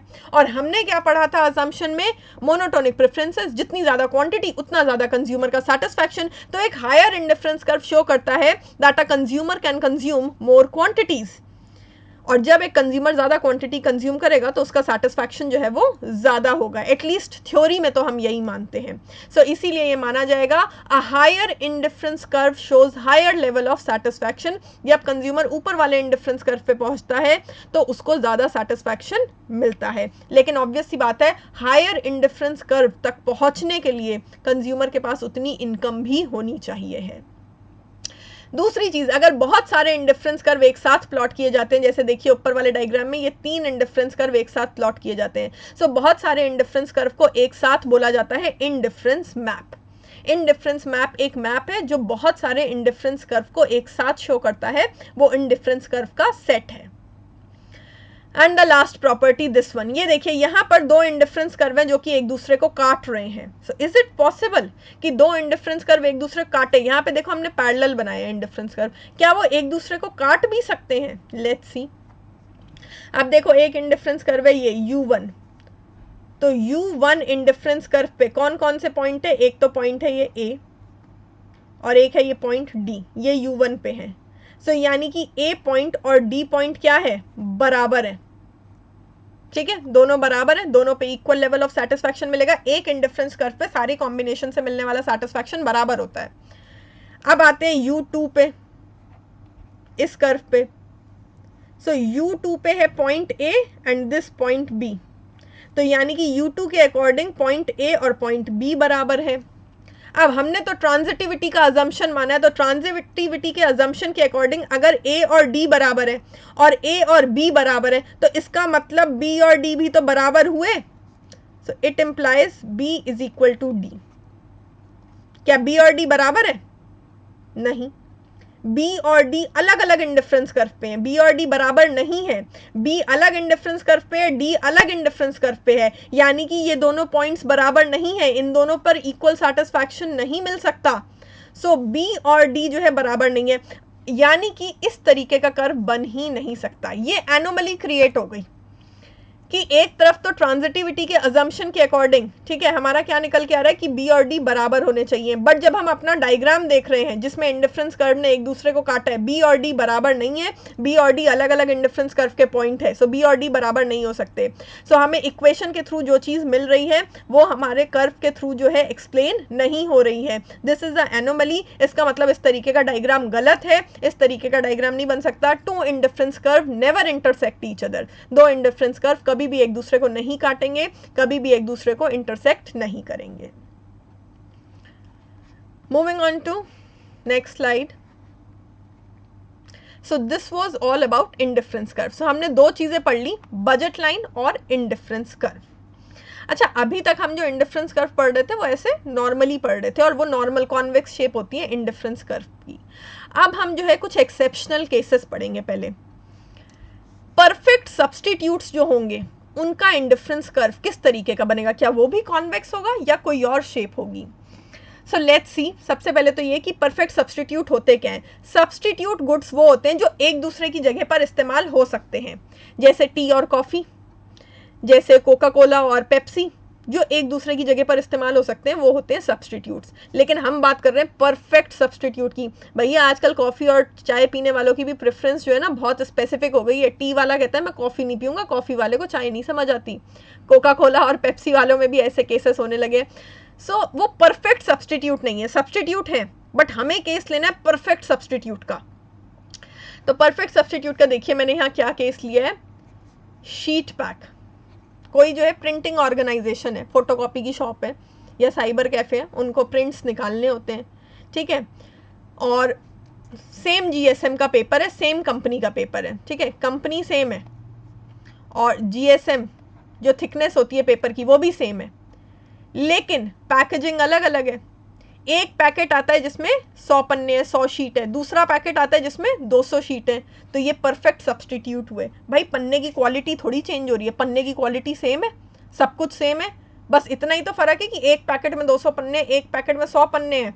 तो तुम्हें अगर 200 पन्ने चाहिए तो या तो तुम 200 पन्ने वाला एक पैकेट ले लो या 100 पन्ने वाले 2 पैकेट ले लो। तो ये परफेक्ट सब्सटीट्यूट का केस हुआ। सो परफेक्ट सब्सटीट्यूट के केस में अब आप देखिए, लेट्स से हम मान के चलते हैं कि एक कंज्यूमर है जिसको टोटल 1200 शीट की रिक्वायरमेंट है, ठीक है। तो उसने क्या किया, 200 पन्नों वाले 5 पैकेट लिए। सो 5 इंटू 200 कितना हो गया, 1000 शीट्स हो गई। और उसने 2 पैकेट ले लिए 100 पन्नों वाले, कितनी शीट हो गई, 200। टोटल कितना हो गया, 1200। उसकी रिक्वायरमेंट पूरी हो गई। फिर जो है यहाँ पर देखो, अगर वो ऐसा करे कि 4 जो है पैकेट ले ले 200 शीट वाले, सो 4 इंटू 200 दैट इज 800 शीट्स, और 4 पैकेट ले ले 100 शीट वाले, सो 400, ये भी कितना हुआ, 800 और 400 1200 शीट हो गई। ऐसे ही सब में देखो, 3 into 200 that is 600 and 6 into 100 that is 600।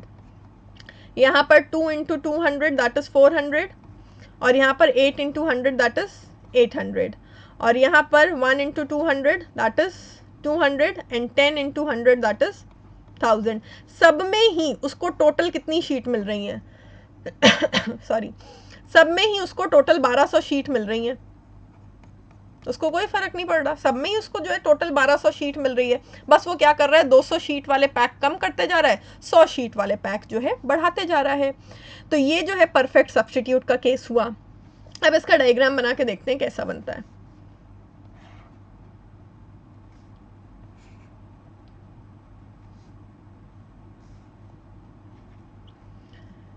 So quantity जो है किसकी कम हो रही है, क्वांटिटी कम हो रही है इसकी 200 वाले पैक की।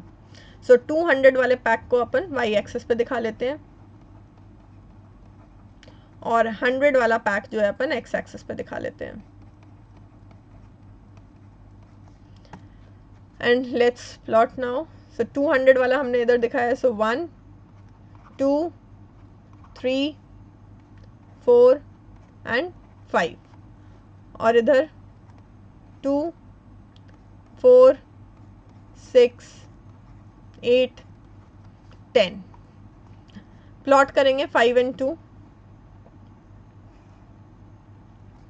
4 एंड 4, 3 एंड 6, 2 एंड 8, 1 एंड 10। इन सारे पॉइंट्स को ज्वाइन करेंगे तो देखिए क्या बना, एक स्ट्रेट लाइन कर्व बनेगा, ठीक है। सो ये बना straight line curve, straight line और साथ में डाउनवर्ड स्लोपिंग।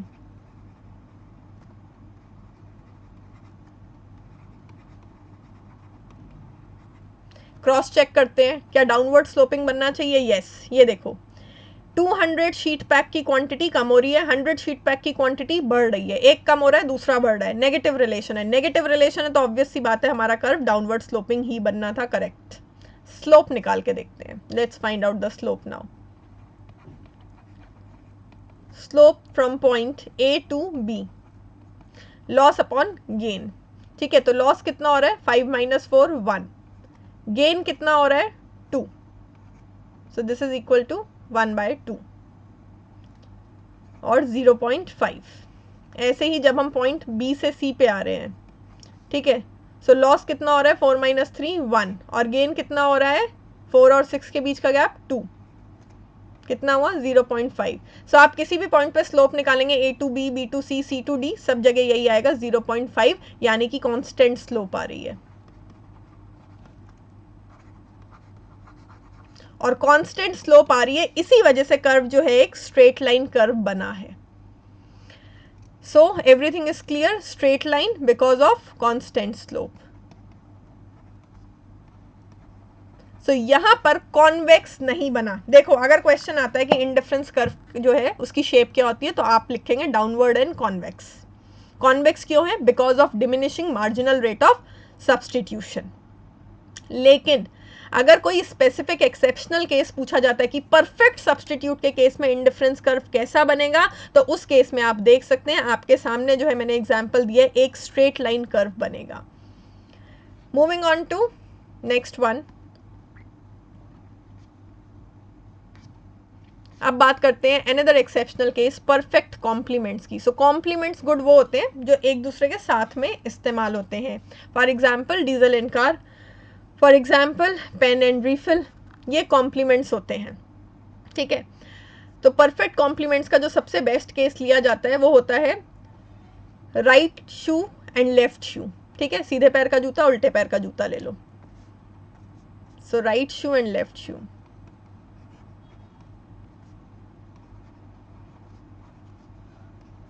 परफेक्ट कॉम्प्लीमेंट है ये। एक कंज्यूमर है, उसके पास जो है लेफ्ट शू है, राइट शू नहीं है। आप उसको लेफ्ट शू की 2 और क्वांटिटी दे दो, 4 और दे दो, 6 और दे दो, क्या आप राइट शू को रिप्लेस कर पाओगे? अरे भाई उसको एक सेट तो चाहिए ना पूरा का पूरा पहनने के लिए, मिनिमम उसको एक सेट तो चाहिए ही होगा ना। तो यानी कि आप जो है इनफाइनाइट क्वांटिटी लेफ्ट शू की दे दो, तब शायद अगर कोई लालची कंज्यूमर हो तो वो राइट शू ना ले। अदरवाइज ऐसा पॉसिबल नहीं है कि आप जो है लेफ्ट शू की क्वांटिटी बढ़ाते जाओ बढ़ाते जाओ बढ़ाते जाओ और राइट शू नहीं दो तो आदमी को सेटिस्फैक्शन मिलता रहेगा, ऐसा पॉसिबल नहीं है। सो परफेक्ट कॉम्प्लीमेंट कॉमोडिटी वो होती है जो फिक्स्ड रेशियो में यूटिलाइज होंगी। अगर एक लेफ्ट शू है तो एक राइट शू भी होना चाहिए, 2 लेफ्ट शू है तो भाई 2 राइट शू होने चाहिए। इस तरीके से फिक्स्ड रेशियो में इस्तेमाल होते हैं। इसका डायग्राम देखिए कैसा बनता है।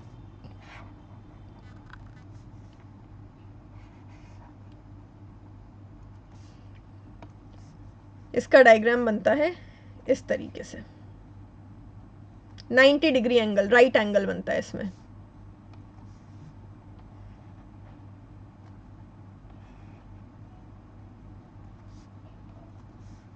फॉर एग्जाम्पल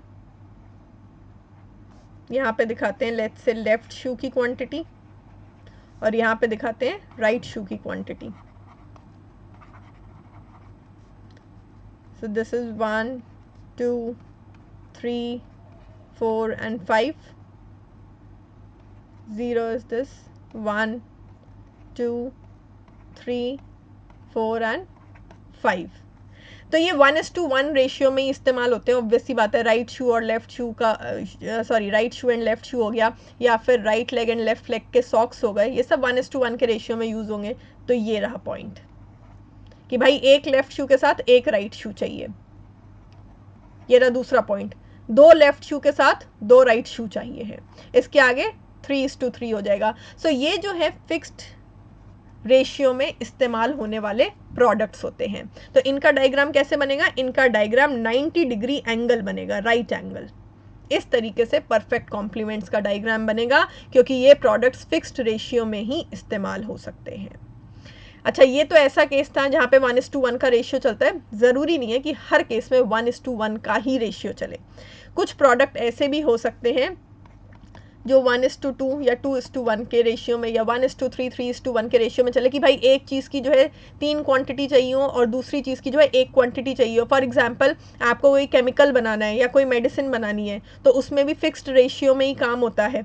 तो जैसे कि लेट्स से कोई पर्टिकुलर जो है केमिकल है वो 3 गुना चाहिए, और कोई और केमिकल है जिसका 1 पार्ट चाहिए है, तब जाके वो मेडिसिन डेवलप होगी। तो इस तरीके के फॉर्मूलाज भी होते हैं। तो ज़रूरी नहीं है कि रेशियो हमेशा जो है चीज़ों को मिक्स करने का 1:1 या यूज़ करने का 1:1 ही हो, या 2:2 ही हो, it can be 1:2, it can be 1:3। लेकिन फिक्स्ड रेशियो में जो चीज़ें इस्तेमाल होती हैं वो यूजुअली परफेक्ट कॉम्प्लीमेंट कहलाती है। उनका डायग्राम ऐसे बनेगा, क्यों? क्योंकि उसमें किसी प्रकार का सब्सटीट्यूशन पॉसिबल नहीं है। ये कर्व तब बनना पॉसिबल है जब सब्सटीट्यूशन पॉसिबल हो। जब सब्सटीट्यूशन पॉसिबल ही नहीं है तब ये कर्व इस तरीके से बनेगा। और अभी मैं आपको पूरा कंपैरिजन करके दिखाती हूँ। Moving on to next slide. अब मैं आपको जो हूँ तीनों टाइप के बना के दिखा रही हूँ इंडिफरेंस कर्व जो हमने अभी स्टडी करे हैं। पहले मैं आपके सामने बना दूँ कि कैसे कैसे शेप इवॉल्व हो रही है, and then we will discuss it.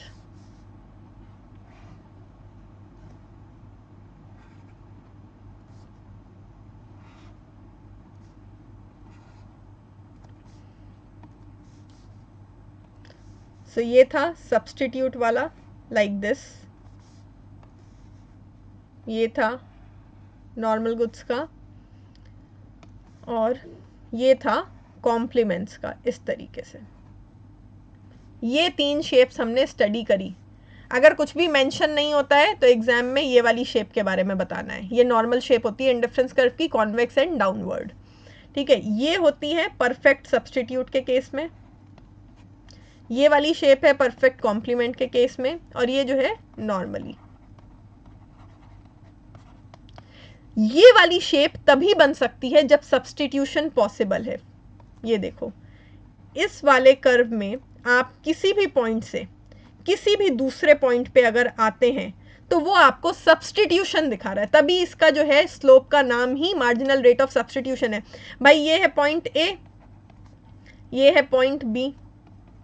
आप जो है ए से बी पे आओ, बी से ए पे आओ, या कोई भी और पॉइंट बना लो, यहाँ पर सब्सटीट्यूशन हो रहा है। देखो, इस वाले प्रोडक्ट की इतनी क्वांटिटी कम हो रही है और इस वाले प्रोडक्ट की इतनी क्वांटिटी इंक्रीज हो रही है। So substitution is taking place.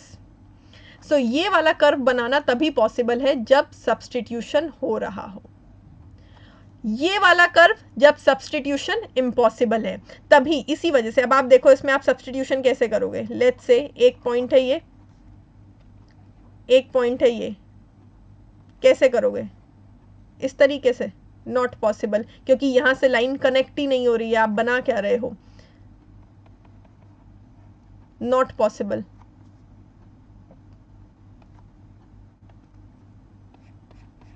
सो ये वाला कर्व जो है वो सब्सटीट्यूशन शो नहीं कर सकता है।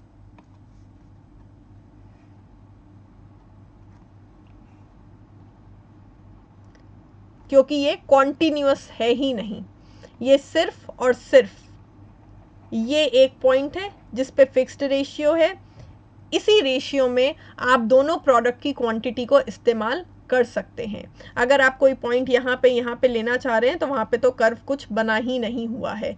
सो आप कोई और पॉइंट जो है वो ले ही नहीं सकते हैं।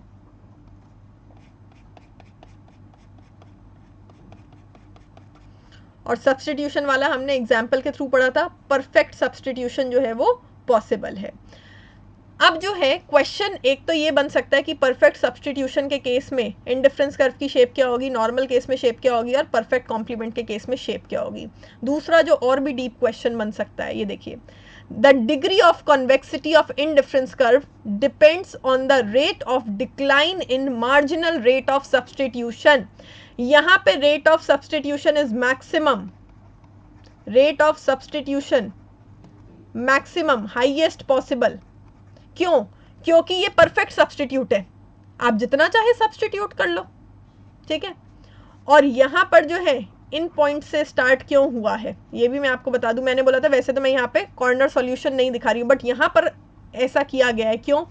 अगर ये 200 पेजेस का पैक है और ये 100 पेजेस का पैक है तो क्या फर्क पड़ेगा अगर आप सारे के सारे 100 पेज का पैक इस्तेमाल कर लो, 200 पेज वाला इस्तेमाल ही नहीं करो, या सारे के सारे 200 पेज वाला जो है पैक इस्तेमाल कर लो, 100 पेज वाला पैक इस्तेमाल नहीं करोगे? फर्क क्या पड़ेगा उससे? कुछ भी नहीं। तो इसीलिए जो है यहाँ पर रेट ऑफ सब्सटीट्यूशन क्या है? मैक्सिमम है। आप एक प्रोडक्ट को बिल्कुल ही हटा दो और सिर्फ दूसरे को इस्तेमाल करोगे तो भी आपका काम चल जाएगा। सो यहाँ पर रेट ऑफ सब्सटीट्यूशन क्या है? मैक्सिमम है। यहाँ पर रेट ऑफ सब्सटीट्यूशन क्या था? डिक्लाइनिंग। हमने एग्जाम्पल के थ्रू देखा था, डाटा के थ्रू, कि यहाँ पर जो रेट ऑफ सब्सटीट्यूशन था वो डिक्लाइनिंग था, diminishing marginal rate of substitution. क्यों? क्योंकि जब हमारे पास एक प्रोडक्ट की बहुत सारी क्वांटिटी थी तो हम उसको ज़्यादा से ज़्यादा सैक्रिफाइस करने के लिए तैयार थे, लेकिन जैसे जैसे हम उस प्रोडक्ट का सैक्रिफाइस करते हैं वो प्रोडक्ट हमारे पास कम क्वांटिटी में होता है, फिर हम उसका कम सैक्रिफाइस करना चाहते हैं। सो यहाँ पर मार्जिनल रेट ऑफ सब्सटीट्यूशन कम हो रहा है, डिमिनिश हो रहा है। और यहाँ पर मार्जिनल रेट ऑफ सब्सटीट्यूशन है ही नहीं, marginal rate of substitution not possible. तो ये देखो डिग्री हो गई, मैक्सिमम पॉसिबल सब्सटीट्यूशन, यहाँ पर सब्सटीट्यूशन थोड़ा कम हुआ और यहाँ पर सब्सटीट्यूशन पॉसिबल है ही नहीं। नेक्स्ट लाइन देखिए। अच्छा, दूसरी चीज ये पूरा पढ़ते हैं, द डिग्री ऑफ कॉन्वेक्सिटी, मतलब कर्व कितना ज्यादा कॉन्वेक्स बनेगा, ये चीज किस पे डिपेंड करती है, सब्सटीट्यूशन पे डिपेंड करती है। भाई यहाँ पे सब्सटीट्यूशन बिल्कुल भी पॉसिबल नहीं है तो ये कर्व राइट एंगल बन गया, यहाँ पर सब्सटीट्यूशन कम हो रहा है तो ये कॉन्वेक्स बन गया, यहाँ पर सब्सटीट्यूशन मैक्सिमम है तो ये स्ट्रेट लाइन बन गया। तो यानी कि सब्सटीट्यूशन कितना पॉसिबल है उसके अकॉर्डिंग ही कर्व की शेप डिटरमाइन हो रही है। Next thing, the less the ease with which two commodities can be substituted for each other, the more will be the decline in MRS। ठीक है, कुछ नहीं है, सिर्फ इतनी सी बात वो कह रहे हैं कि जितनी ज़्यादा मुश्किल होगी, ठीक है, एक प्रोडक्ट को दूसरे प्रोडक्ट की जगह पर सब्सटीट्यूट करने में, उतना ही ज़्यादा आपका MRS कम होता जाएगा। यहाँ पर जो है कोई दिक्कत नहीं है, परफेक्ट सब्सटीट्यूशन पॉसिबल है, तो हमारा जो है maximum possible marginal rate of substitution है। यहाँ पर सब्सटीट्यूशन पॉसिबल है लेकिन इतना भी नहीं कि आप सिर्फ वाई प्रोडक्ट या सिर्फ एक्स प्रोडक्ट इस्तेमाल कर लो, इतना ज़्यादा भी सब्सटीट्यूशन पॉसिबल नहीं है। सो हमारा marginal rate of substitution decline करता हुआ है और यहाँ पर सब्सटीट्यूशन पॉसिबल ही नहीं है, आप एक प्रोडक्ट को दूसरे प्रोडक्ट से रिप्लेस कर ही नहीं सकते हैं, तो मार्जिनल रेट ऑफ सब्सटीट्यूशन लगभग खत्म हो गया यहाँ पे। तो जितना मुश्किल है एक प्रोडक्ट की जगह पे दूसरे प्रोडक्ट को इस्तेमाल करना, ऑब्वियस सी बात है सब्सटीट्यूशन उतना ही कम पॉसिबल होगा। And greater the decline in MRS, the more the convexity of the indifference curve।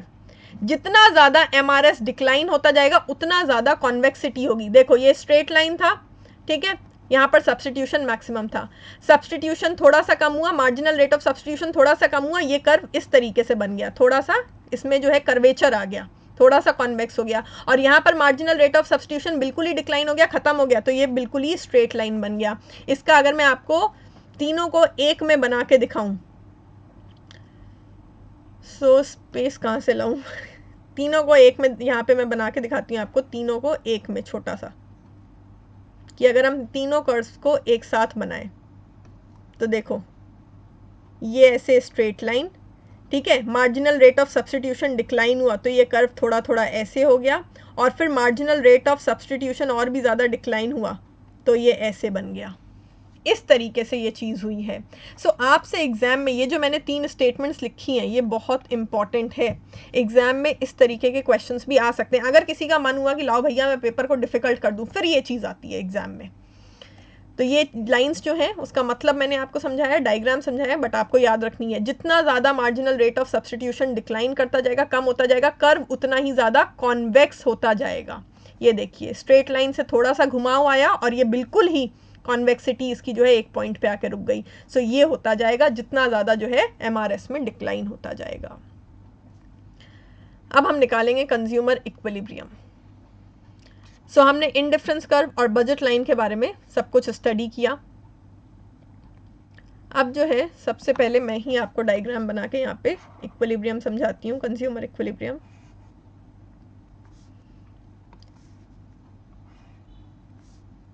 So let's say यहाँ पर है गुड Y की क्वांटिटी, गुड X की क्वांटिटी। कंज्यूमर इक्विलिब्रियम में क्या निकालना होता है, ये निकालना होता है कि प्राइसेस फिक्स्ड है, कंज्यूमर इनकम फिक्स्ड है, और जो हमने अजम्पशंस लिए थे वो फॉलो करेंगे, और हमें ये डिटरमाइन करना है कि कंज्यूमर अपनी इनकम को कितना स्पेंड करे गुड एक्स पे, कितना स्पेंड करे गुड वाई पे, मतलब कितना क्वांटिटी वो गुड एक्स की खरीदे, कितनी क्वांटिटी वो गुड वाई की खरीदे, सो दैट उसका सेटिस्फैक्शन जो है वो मैक्सिमाइज हो सके। तो हमें क्वांटिटी निकालनी है कितनी कितनी खरीदी जाए। तो सबसे पहले बजट लाइन बनाते हैं। क्यों? Budget line is the constraint, इसके बाहर का तो आप कुछ खरीद ही नहीं सकते ना, आप मैक्सिमम इतनी इनकम स्पेंड कर सकते हो। तो सबसे पहले बजट लाइन बनाते हैं, फिर इंडिफरेंस कर्व। अब देखो एक इंडिफरेंस कर्व ऐसे बनेगा,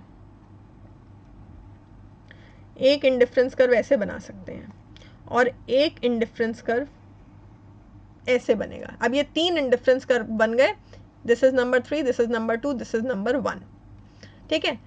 तो देखो बजट लाइन याद रखना, बजट लाइन जो है वो क्या शो करती है, बजट लाइन शो करती है कंस्ट्रेंट कि इसके बाहर आप जा नहीं सकते, और इंडिफरेंस कर्व शो करता है कंज्यूमर की प्रेफरेंसेस, कंज्यूमर क्या चाहता है।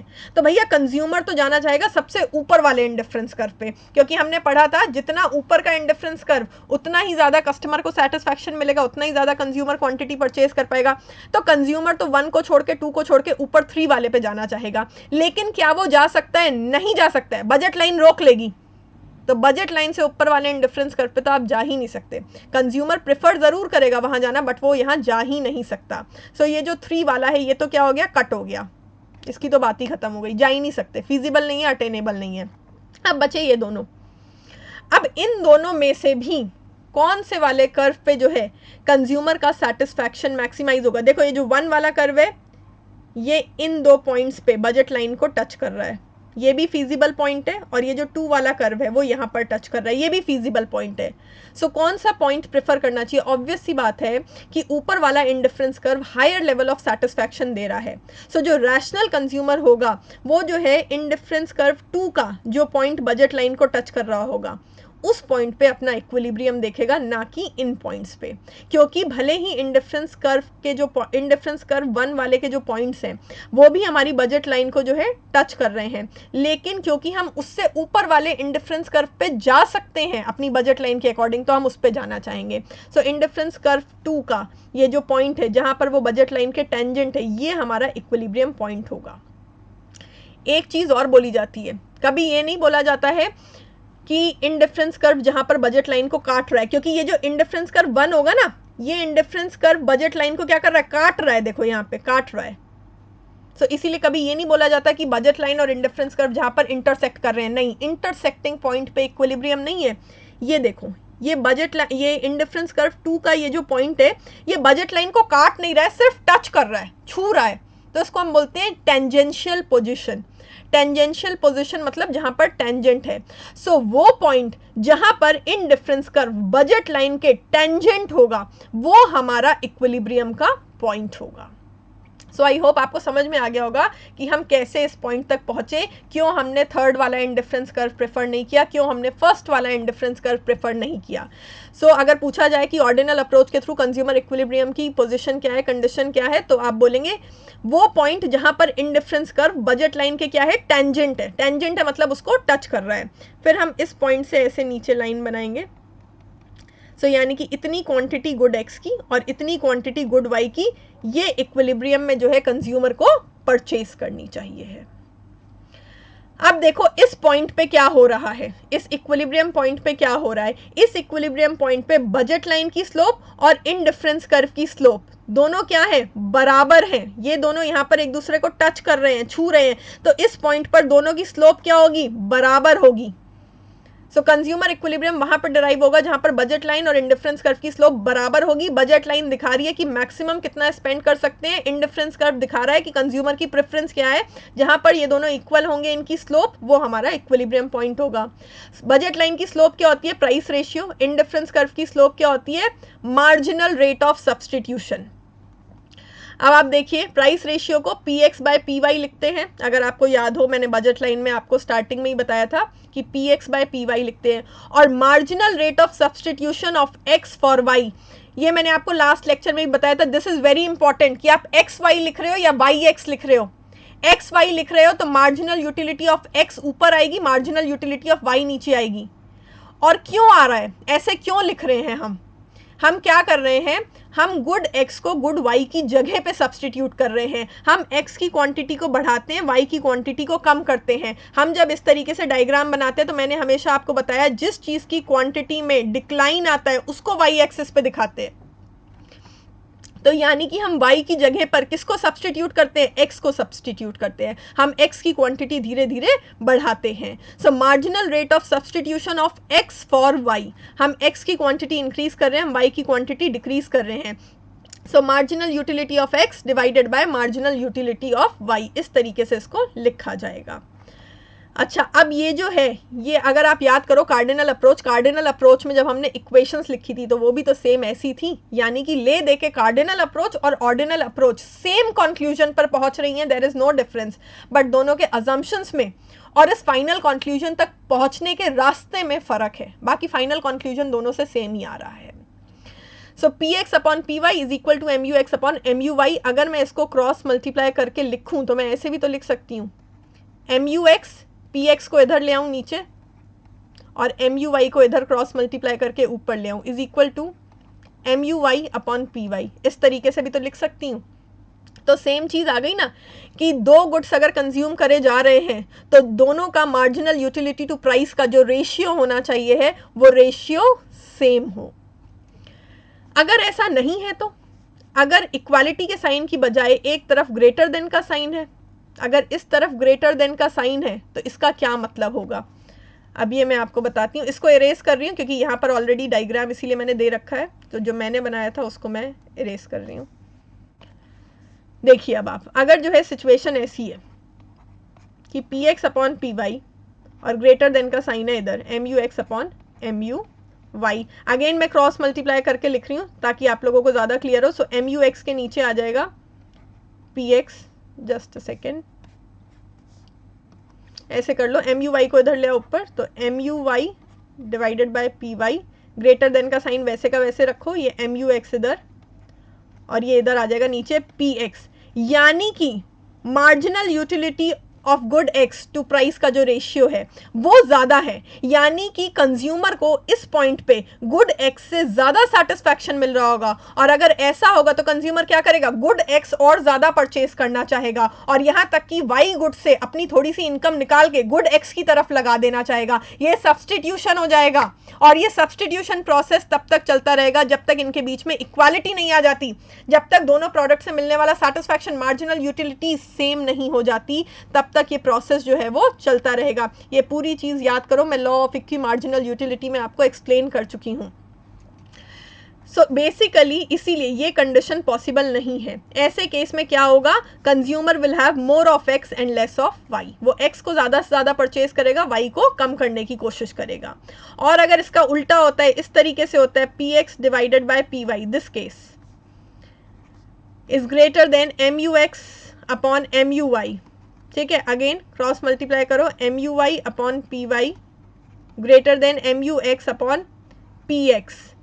अगर ऐसा होता है तो वाई गुड का जो सेटिस्फैक्शन है वो एक्स गुड से ज्यादा होगा, तो कंज्यूमर वाई गुड ज्यादा परचेज करेगा और एक्स गुड कम परचेज करेगा, तो यहां पर भी सब्सटीट्यूशन चलता रहेगा। तो यानी कि जब तक इन दोनों रेशियोज के बीच में इक्वालिटी का साइन नहीं आता तब तक कंज्यूमर इक्विलिब्रियम पोजीशन पर नहीं पहुंच सकता है।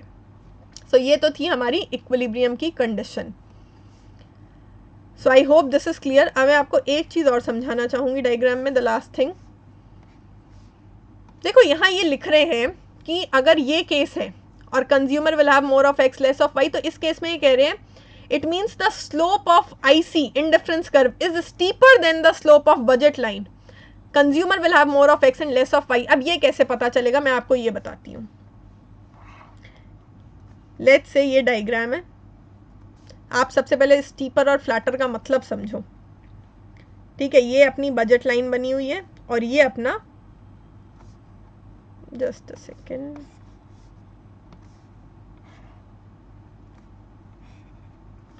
ये अपनी बजट लाइन बनी हुई है और ये अपना इंडिफरेंस कर्व बना हुआ है ठीक है, ये वाला बना के दिखा रही हूं पहले मैं आपको। तो ये अपना इंडिफरेंस कर्व है, ये कहां पर स्टीपर है और कहां पर फ्लैटर है इंडिफरेंस कर्व, ये देखो। अब अगर मैं इसको ऐसे ड्रॉ करूं, इससे भी पहले मुझे एक और काम करना चाहिए, आपको प्लेन लाइंस बना के दिखा देना चाहिए कि स्टीप कौन सी होगी और फ्लैट कौन सी होगी, सो दैट आपको क्लैरिटी रहे। एक लाइन है ये, एक लाइन है ये, तो कौन सी वाली ज्यादा फ्लैट है, चपटी है, ये फ्लैट है, चपटी है। देखो अगर ये दो लाइंस है तो ये वाली, ये ज्यादा गिर रही है, ज्यादा फ्लैट है, ज्यादा चपटी कहलाएगी ये, और ये जो सीधी खड़ी है ये ज्यादा स्टीप कहलाएगी, ये स्टीपर कहलाती है, ऑलवेज रिमेंबर। ये ज्यादा चपटी है, ज्यादा फ्लैट है, ये स्ट्रेट ऐसे खड़ी रहती है माउंटेन जैसी, ये स्टीपर है ज्यादा कंपैरेटिवली। तो यहाँ पर ये इंडिफरेंस कर्व अब एक स्ट्रेट लाइन तो नहीं है, तो कंपैरिजन कैसे करें, कंपैरिजन ऐसे होगा, ये देखो ये जो पॉइंट है, अगर मैं यहाँ पर इसको इस तरीके से ऐसे करूं, तो अब हमें कंपेयर करना है कि कौन सी वाली ज़्यादा फ्लैट है, कौन सी वाली ज़्यादा स्टीपर है। तो देखो ये क्या कह रहे हैं, slope of IC is steeper than BL at this point. ये देखिए ये ज़्यादा जो है स्ट्रेट खड़ी है, ये थोड़ा फ्लैट है, नीचे को जा रही है। और इस वाले पॉइंट पे अगर आपको निकालना हो तो यहाँ पर ऐसे लाइन ड्रॉ करके देखो। अब आप खुद देख सकते हैं यहाँ पर कौन सी ज़्यादा फ्लैट है, कौन सी ज़्यादा चपटी है, IC वाली ज़्यादा चपटी है। यहाँ पर सी दिस, यहाँ पर IC इज फ्लैटर। ये देखो ये ऐसे बिल्कुल चपटी है, तो यहाँ पर IC कर्व इज फ्लैटर। और यहाँ पर जो है क्या हो रहा है, यहाँ पर बजट लाइन इज फ्लैटर, ये देखो, और ये ज़्यादा स्टीप है IC कर्व की लाइन। सो इस तरीके से स्टीप और फ्लैट का पता लगाया जाता है। अब ये कह रहे हैं ये वाली जो कंडीशन है जहाँ पर MUX डिवाइडेड बाय MUY, या कह लीजिए MRX XY, ये ज़्यादा है। ये देखो MRS XY PX by PY से ज़्यादा है ये।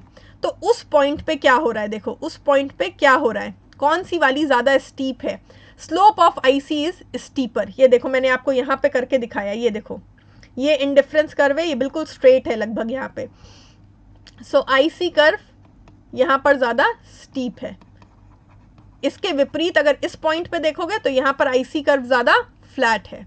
इसी तरीके से आप इस बीच वाले कर्व का भी निकाल सकते थे। खैर, तो ये तो हो गया कि ये यहाँ पर ज़्यादा स्टीप है और यहाँ पर जो है ज़्यादा फ्लैट होगा। आई होप आपको स्टीप और फ्लैट समझ में आया, क्योंकि इन कंसेप्ट्स को आगे भी इस्तेमाल किया जाएगा। ये चीज़ें भी इंपॉर्टेंट होती है कि लाइन कौन सी ज़्यादा स्टीप है, कौन सी ज़्यादा फ्लैट है। याद रखना, फ्लैट चपटी और स्टीपर जो बिल्कुल स्ट्रेट खड़ी रहती है। कंपेरिजन करना होता है इसमें दो में। तो इस पॉइंट पे क्या होगा, consumer will have more of X and less of Y। अब मैं आपको एक बिल्कुल नॉर्मल सी चीज़ दिखाती हूँ। ये पॉइंट है, यहाँ पर वो कह रहे हैं कि IC कर्व स्टीपर है, MRS XY PX by PY से ज़्यादा है। और ये हमने पूरा का पूरा जो है केस निकाल के भी देखा था कि PX by PY is greater than MUX by MUY। Cross multiply करके अगर मैं इसको लिखती हूँ तो ये सिंपली ऐसे हो जाएगा। तो यहाँ से ये ज़्यादा क्लियर है हमको कि इस केस में X की क्वांटिटी ज़्यादा कंज्यूम करी जाएगी। मैं वही चीज़ आपको ग्राफ से दिखाती हूँ कि ऐसा क्यों होगा। तो ये है वो पॉइंट। अब आप खुद इस पॉइंट में देखो कि X की कितनी क्वांटिटी कंज्यूम करी जा रही है, जस्ट दिस मच, और जबकि Y की कितनी क्वांटिटी है कंज्यूमर के पास, इतनी ज़्यादा है। तो ऑब्वियस सी बात है, हमने क्या पढ़ा था कि भाई एक पर्टिकुलर प्रोडक्ट है, उसकी बहुत ज़्यादा क्वांटिटी अगर कंज्यूमर के पास है और दूसरे की बहुत कम है, तो कंज्यूमर जो है क्या करेगा, अपनी रिसोर्सेज शिफ्ट करेगा। जिस चीज़ की क्वांटिटी उसके पास कम है उसमें वो ज़्यादा रिसोर्सेज अप्लाई करना चाहेगा, उसकी क्वांटिटी को इंक्रीज करना चाहेगा और दूसरे वाले की क्वांटिटी को कम करना चाहेगा। So it is very obvious. देखिए इस पॉइंट पे क्योंकि उसके पास X की क्वांटिटी बहुत कम है तो वो उसके लिए बहुत इंपॉर्टेंट है, उसको बहुत ज़्यादा सेटिस्फैक्शन दे रही है। इक्वेशन से देखो तो ये देखो इस पॉइंट पे, तो यहाँ पर ऑब्वियसली वो क्या करना चाहेगा, वो जो है X का जो है कंजम्पशन बढ़ाना चाहेगा, Y का कंजम्पशन कम करना चाहेगा। तो ये एक ही बात को कहने के बहुत तरीके हैं। वहीं अगर मैं इस पॉइंट पे देखूं, अगर मैं इस पॉइंट पे देखती हूँ तो ये देखो X की इतनी क्वांटिटी कंज्यूम हो रही है, Y की इतनी कम कंज्यूम हो रही है। तो इस पॉइंट पे कंज्यूमर क्या करना चाहेगा, Y की क्वांटिटी बढ़ाना चाहेगा, X की क्वांटिटी कम करना चाहेगा। सो यहाँ पर इन्हीं दोनों पॉइंट्स पे इसीलिए कंज्यूमर जो है इक्विलिब्रियम अटेन नहीं कर सकता। इन दोनों ही पॉइंट्स पे IC1 पे इसीलिए भी कंज्यूमर का इक्विलिब्रियम नहीं आता। तो जो इंटरसेक्टिंग पॉइंट्स होते हैं वो इक्विलिब्रियम पॉइंट्स नहीं है। दूसरा वाला इंडिफरेंस कर्व जहाँ पर वो सिर्फ और सिर्फ बजट लाइन को टच करेगा वो इक्विलिब्रियम का पॉइंट होगा।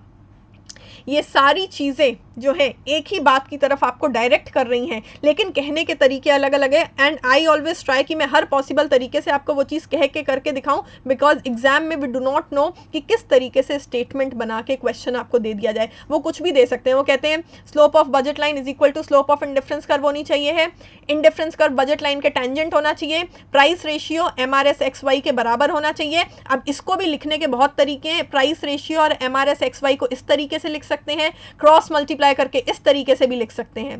फिर वो ये पूछ सकते हैं कि अगर ये केस है तो इक्विलिब्रियम तक पहुंचने के लिए कंज्यूमर किस चीज की क्वांटिटी ज्यादा कंज्यूम करेगा, किस प्रोडक्ट की क्वांटिटी कम कंज्यूम करेगा। आपको कंफ्यूजन हो तो ये देखो, जैसे मैंने यहाँ पर क्रॉस मल्टीप्लाई करके दिखाया है उसी तरीके से आप भी क्रॉस मल्टीप्लाई कर लो तो ज्यादा क्लियर हो जाएगा कि देखो इस वाले पॉइंट पे कंज्यूमर जो है X की ज्यादा क्वांटिटी कंज्यूम करना चाहेगा, Y की कम क्वांटिटी कंज्यूम करना चाहेगा। फिर अगर ये पूछ लिया जाए कि इस पॉइंट पे कौन सा वाला कर्व ज़्यादा स्टीप होता है, तो आईसी कर्व जो है वो इस पॉइंट पे ये देखो ज़्यादा स्टीप होता है एज कंपेयर टू बीएल। और अगर डायरेक्टली डायग्राम से भी देखो तो देखो मैंने आपको इस पॉइंट पे दिखाया है कि एक्स की इतनी कम क्वांटिटी कंज्यूम हो रही है, वाई की इतनी ज़्यादा क्वांटिटी कंज्यूम हो रही है, तो ऑब्वियस सी बात है कंज्यूमर एक्स का कंजम्पशन इंक्रीज करना चाहेगा, वाई का कम करना चाहेगा, और सब कुछ रिवर्स हो जाएगा इस पॉइंट पे, ये सब रिवर्स हो जाएगा। इस पॉइंट पे अगर कंज्यूमर है तो वो एक्स की क्वांटिटी कम करना चाहेगा, वाई की क्वांटिटी बढ़ाना चाहेगा, और ये हो जाएगा इक्वेशन की फॉर्म में। सो इस तरीके से जो है चीज़ों को समझना है हमें कि किसी भी तरीके से वो लिख के आ जाए, किसी भी पैटर्न में आ जाए, हम आंसर कर सकें। सो consumer equilibrium through ordinal approach is also over. Thank you.